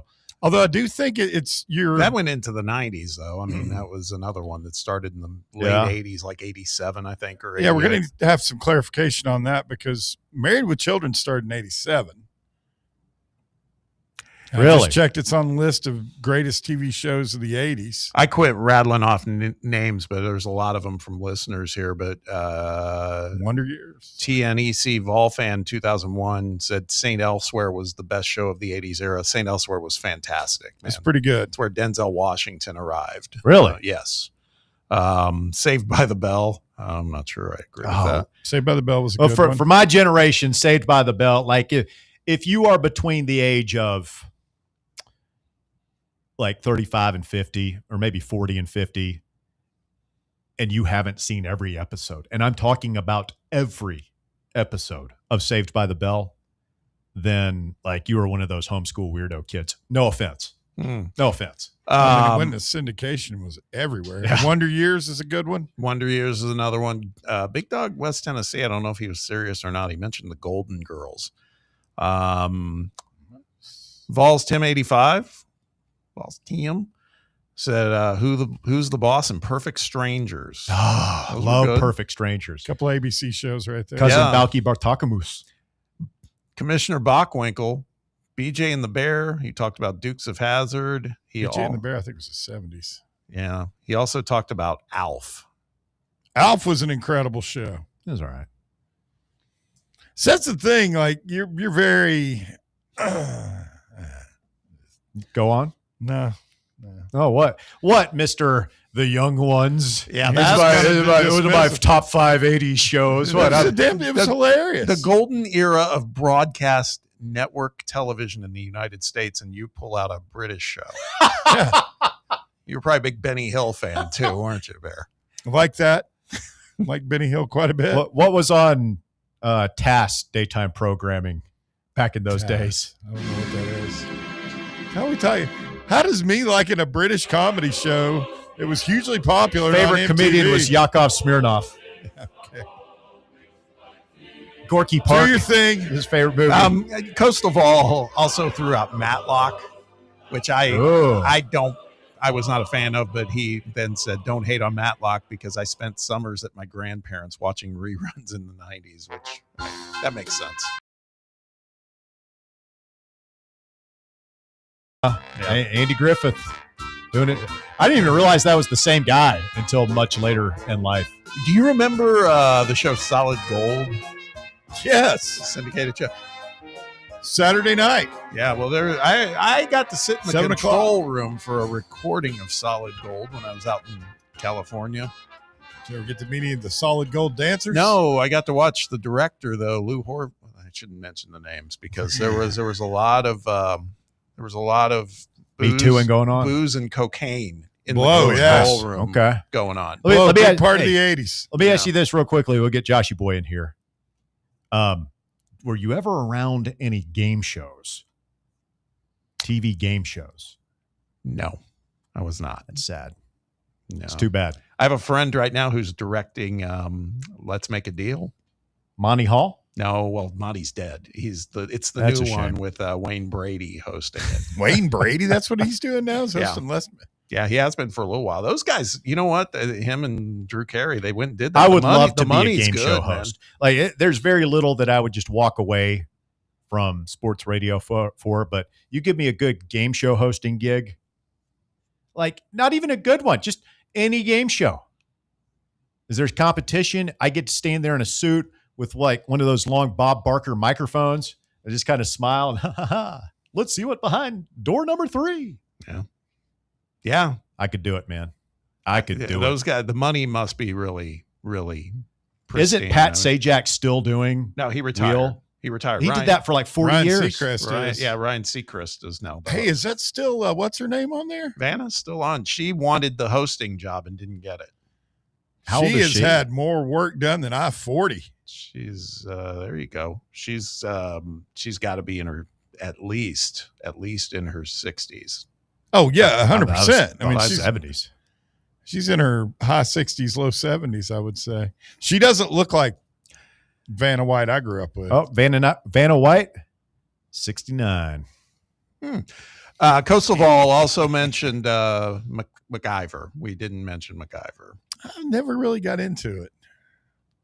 Now MacGruber. Now you're talking. That was hilarious. Yes. Joshy boy, you're on the drive. Fan Run Radio. What's up? What's up, guys? How are you doing today? Doing well. How are you, sir? I'm good, man. Excellent. So, are you enjoying the Athlon and the Football Time magazine, Russ?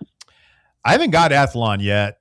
I might need to Okay. stop by on the way home from work and see if I can pick me up a copy. But yeah, I got Football Time in Tennessee Saturday. I Devoured got to that. stop by Barnes and Noble. I got to stop by Barnes and Noble Friday and pick up both. There you go. Very exciting time when Yeah. those magazines hit the newsstand, man. It's almost time. We're getting close. Yes. So, has anybody mentioned that 70s show? That was in the late 90s, early 2000s. Yeah, it did. That's a Okay. great show. So, what year are you guys mentioning? We're doing for the 80s TV right shows? now. That's before your time, Gotcha. Joshy boy. Yeah. Yep. Okay, so let me ask you guys this, Tennessee baseball. So I'd say we only have two pretty good pitchers on the team, Coons, and I would say probably Blanco is our second guy that's pretty good. The rest of our guys on the pitching staff are so-so. So I'm hoping Elander attacks the portal with pretty good pitching. Oh, got to. I mean, obviously that's going to be we got five guys, burgers and fries. We got five guys that can pitch for us right now. 6 if Landon Mack comes back. And I mean, you can fight your way through this with 5 guys. You just have to. The Haas guy has pretty good potential of being really good. Yeah. I'm not including Haas or Chandler Day. Like on any given day, those guys can come out and get you an out or two. The trouble is, it seemed, even Krenzel had a good inning, right? In last week, didn't he have a? He can come in and get you an out or two. No, he did. You're right. He had a clean inning or a clean 2/3 of an inning and then came back out. And that's when he got Then the he got bomb. blown up Yeah. the next inning. Yep. That was it. Yeah. So, do you think there's a chance that possibly Henry Ford or Blaine Brown could return next season? I think Brown could. I'm pretty sure Henry Ford is he's draft He's eligible. a junior. But he's draft eligible. He had a slow start this season. That's the only reason I'm asking that. I don't think I don't think Henry Ford is going to come back. I think Blaine Brown has to because this is only his second year of college baseball. He was a true freshman last year. Mm-hmm. So I mean, If he could doesn't transfer. come back, if he doesn't come back, I'm thinking he might hit the portal. He might. Yeah. We've talked about this a couple of times. I would like to keep him, all these guys. I think you want to keep some culture going. And we've seen so many guys, Joshy boy, take a big jump particularly between their sophomore and junior year. You see it happen sometimes between freshman and sophomore, and that's always super encouraging. Beck and Gilbert made that jump in their sophomore year. But you see guys, Semo and Blake Burke is probably the best example of guys who Blake Burke raised his batting average 100 points from his junior year, his sophomore year to his junior year. And I think Blaine Brown can do it. It was a big step up in competition for him from the Big 12 to the SEC. And I don't even know if Rice. What is Rice? They're not even the Big 12. That's they're an American. Yeah, that's right. AAC. So I would just like to see imagine him unlock his potential and stick around. But you are going to need some transfers, both pitching staff and in the field for sure. And it just sucks to know that if Antigua could have added some offensive game, because we already know he's a really good defensive fielder, Yeah. how good he could have been if he had a really good offensive game. It just sucks. But so moving on to football, how many games do you guys think on the schedule besides the automatic losses? How many of the other games do you think are 50-50? Hold on. What are the automatic losses, Joshy boy? I don't have the schedule in front of me, so Well, yeah, I mean, like, you think Texas is an automatic? we avoid Georgia, we avoid Florida. I'd say at Texas A&M is a loss for sure. See, I'm not going there. I'm not. You're not going there. No, man. I mean, I would probably say they would be a favorite right now, but I mean, that's in you're November. starting a true freshman on the road. Maybe. One of the toughest places to play in college football. Maybe. Yeah, it's tough, man. Like, what I can't wait is for that ESPN FPI thing to come out where it like gives you the percentage chance to win each game. Yeah. Because I would probably put we'll just roll through it real quick. I'll give Tennessee a 70% chance to win at Georgia Tech. Okay. These are rectally derived numbers. I'll give Tennessee a 50% chance to win at home against Texas. I'll give Tennessee a 60. I think they're going to lose the Texas game. I'll give us a 60% chance to win at home against Auburn. I'll give us that's fair. I'll give us a 60% chance to win at Arkansas. And you can say that's low. Maybe that is low. I'll give us a 50% chance to win at home against Alabama. Am I dreaming? I think the 50% against Texas is being kind. I'll give us a 50% chance to win at South Carolina. I'll give us an 80% chance to win at home against Kentucky. Automatic win there.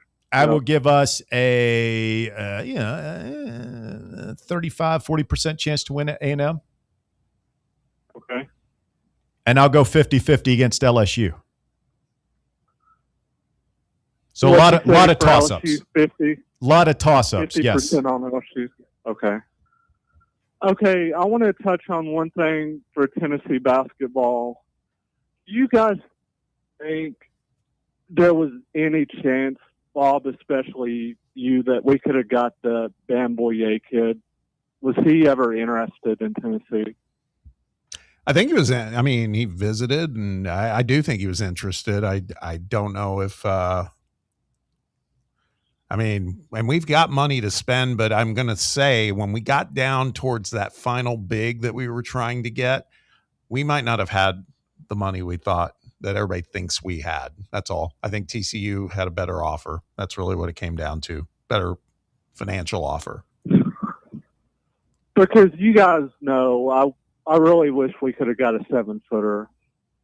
Just sucks that we couldn't have got one, but have a great day. Goodbye. So abrupt. You can't always get what you want. You can't get everything you want, right? Because, that happened with a couple guys. Bamboye, actually, did he go to Virginia? Actually, he went to Virginia. I'm getting them mixed up now. Where did eBay go? No, Bamboye went to TCU. eBay went to Virginia. Those were guys that I think we were trying to get as value pickups, and I just think we didn't have the money. If I had to zero in on a weak link going into next year, I don't know how weak it is, but in comparison to the other positions, it would probably, my concerns would be post. Like, do we have just a sturdy dude in the middle? Just a 6'10" space eater who can move and, not necessarily score 12 points a game, but discourage shots, defend at a high level, rebound the crap out of the ball. Yeah. Like, that's probably my biggest concern. Second concern is point guard. Like, do we have, can Terrence Hill be a true point guard? I think he can.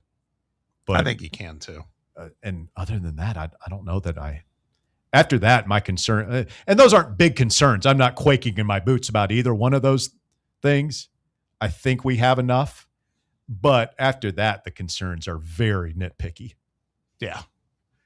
I'm just trying to think of the teams that were in the Final Four last year because, Joshy talked about everybody's pretty enamored with the concept of a 7-footer, and we don't have one. And obviously Michigan had a Mara who was that kid was a freak. I'm not sure. I can't recall what Arizona's post guy, who was Krivas, what his height was.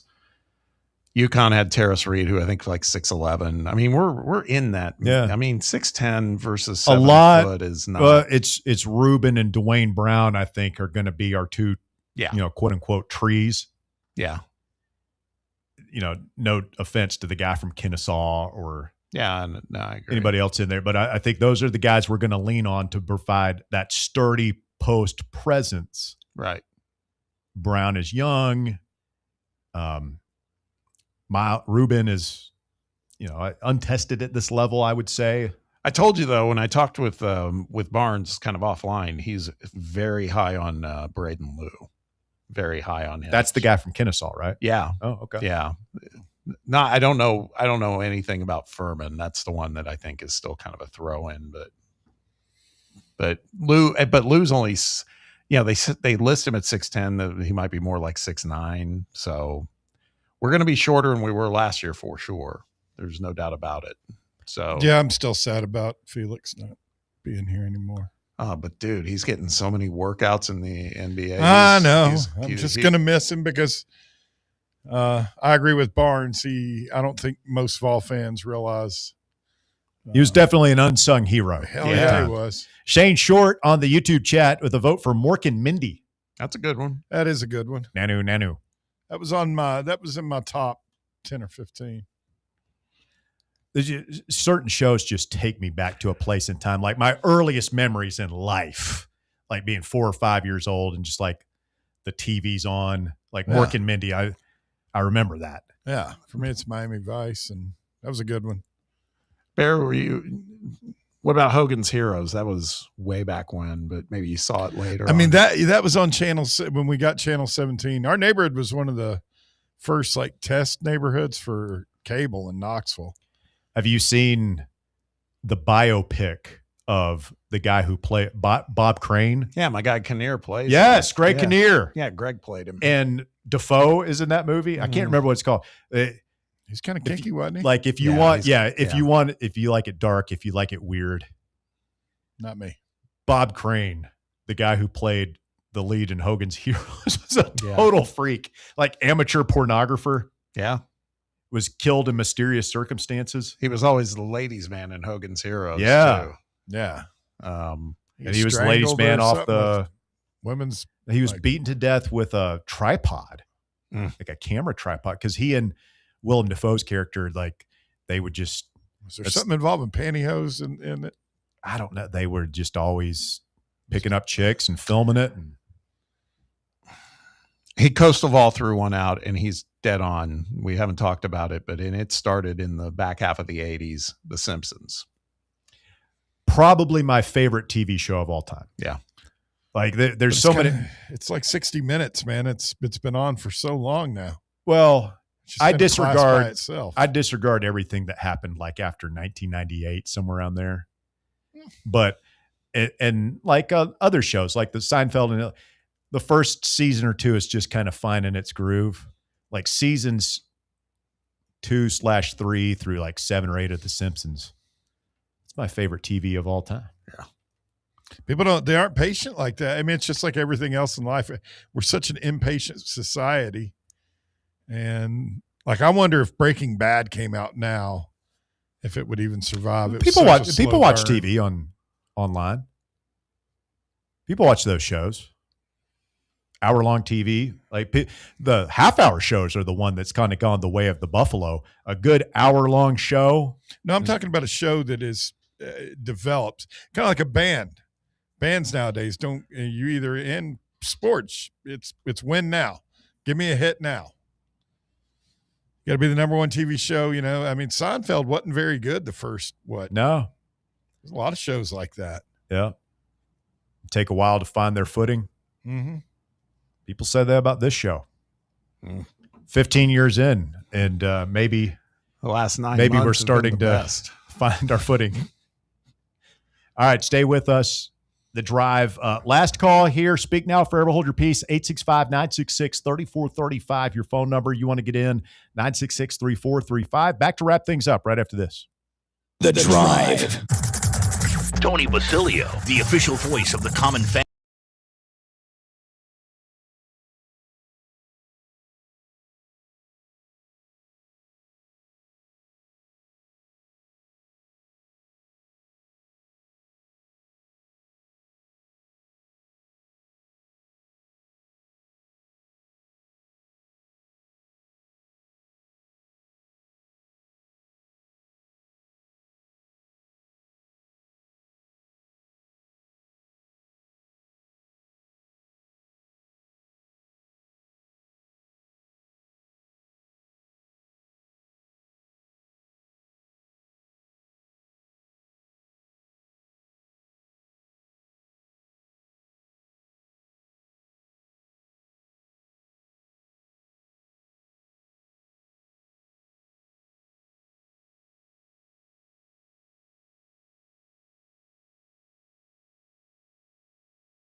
Wrapping up. How about Family Ties?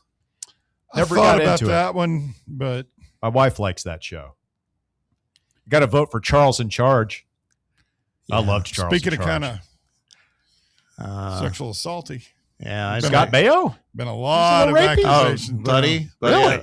I did Charles did a show Whoa. with Bayo. Too much. Really? Charles in Charge a little too much, huh? Yeah. Hey-oh. Like Charles should have been What was her name? Nicole Eggert. Eggert. Oh, he got handsy with her? That's supposedly her, and also she was- maybe the kid. The other- He did. What? you look it up. Maybe. Oh, He Allegedly. he was one of the tops of my list of guys I worked with that I disdained, man.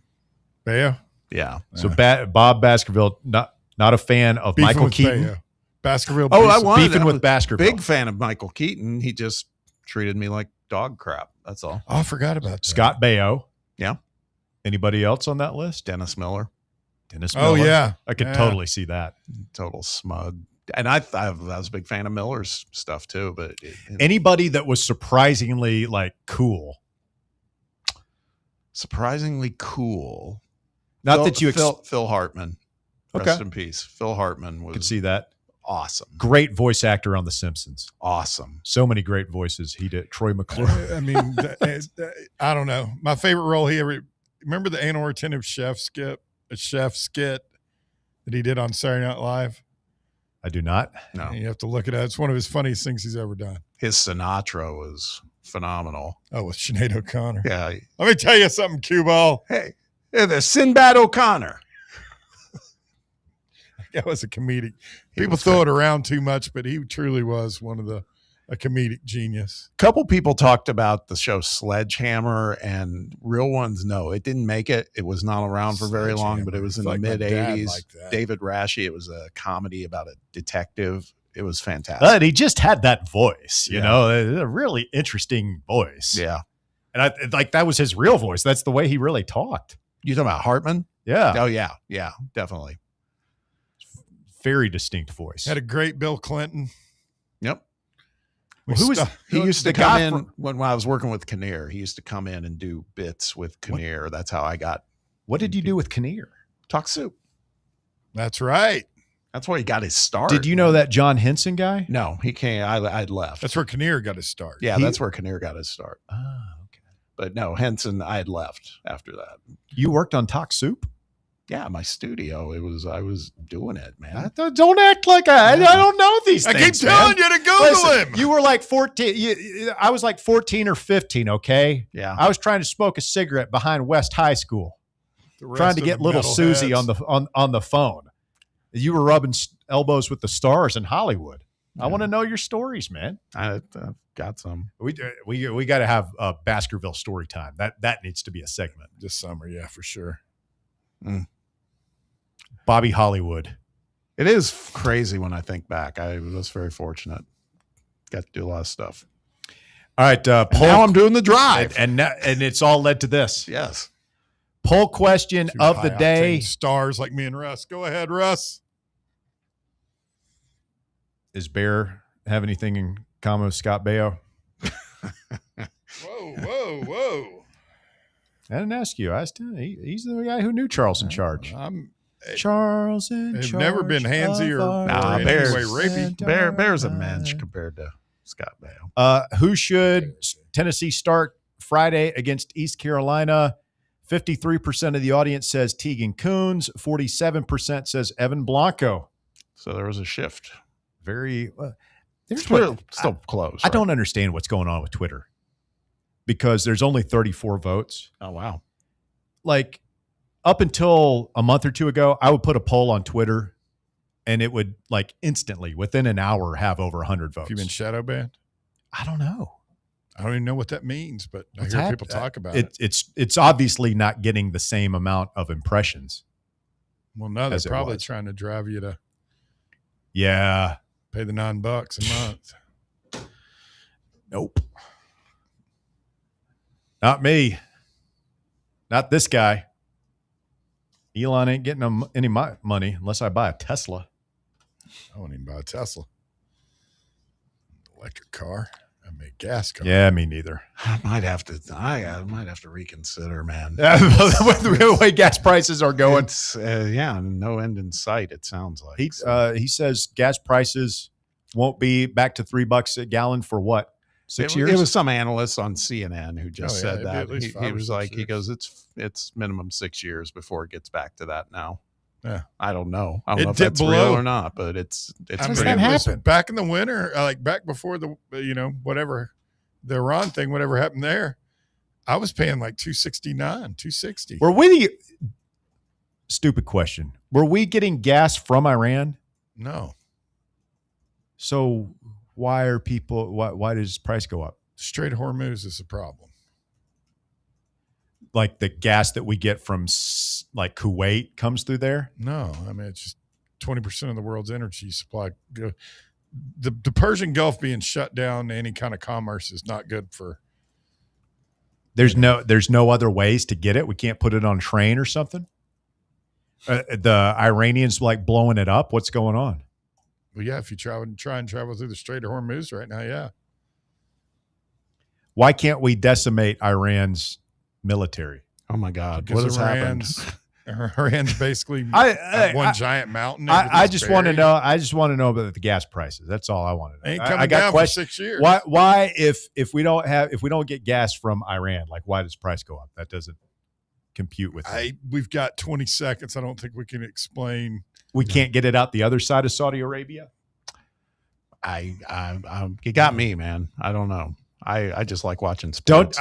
Don't you think that's kind of an important question to answer for those of us who don't want to pay $4 a gallon? Let's maybe get somebody on tomorrow to talk about that. We're too dumb to have a conversation with anybody like that. I was going to say, we would ask, the question would be, what the hell's going on? And then that'd be it. We'd be like,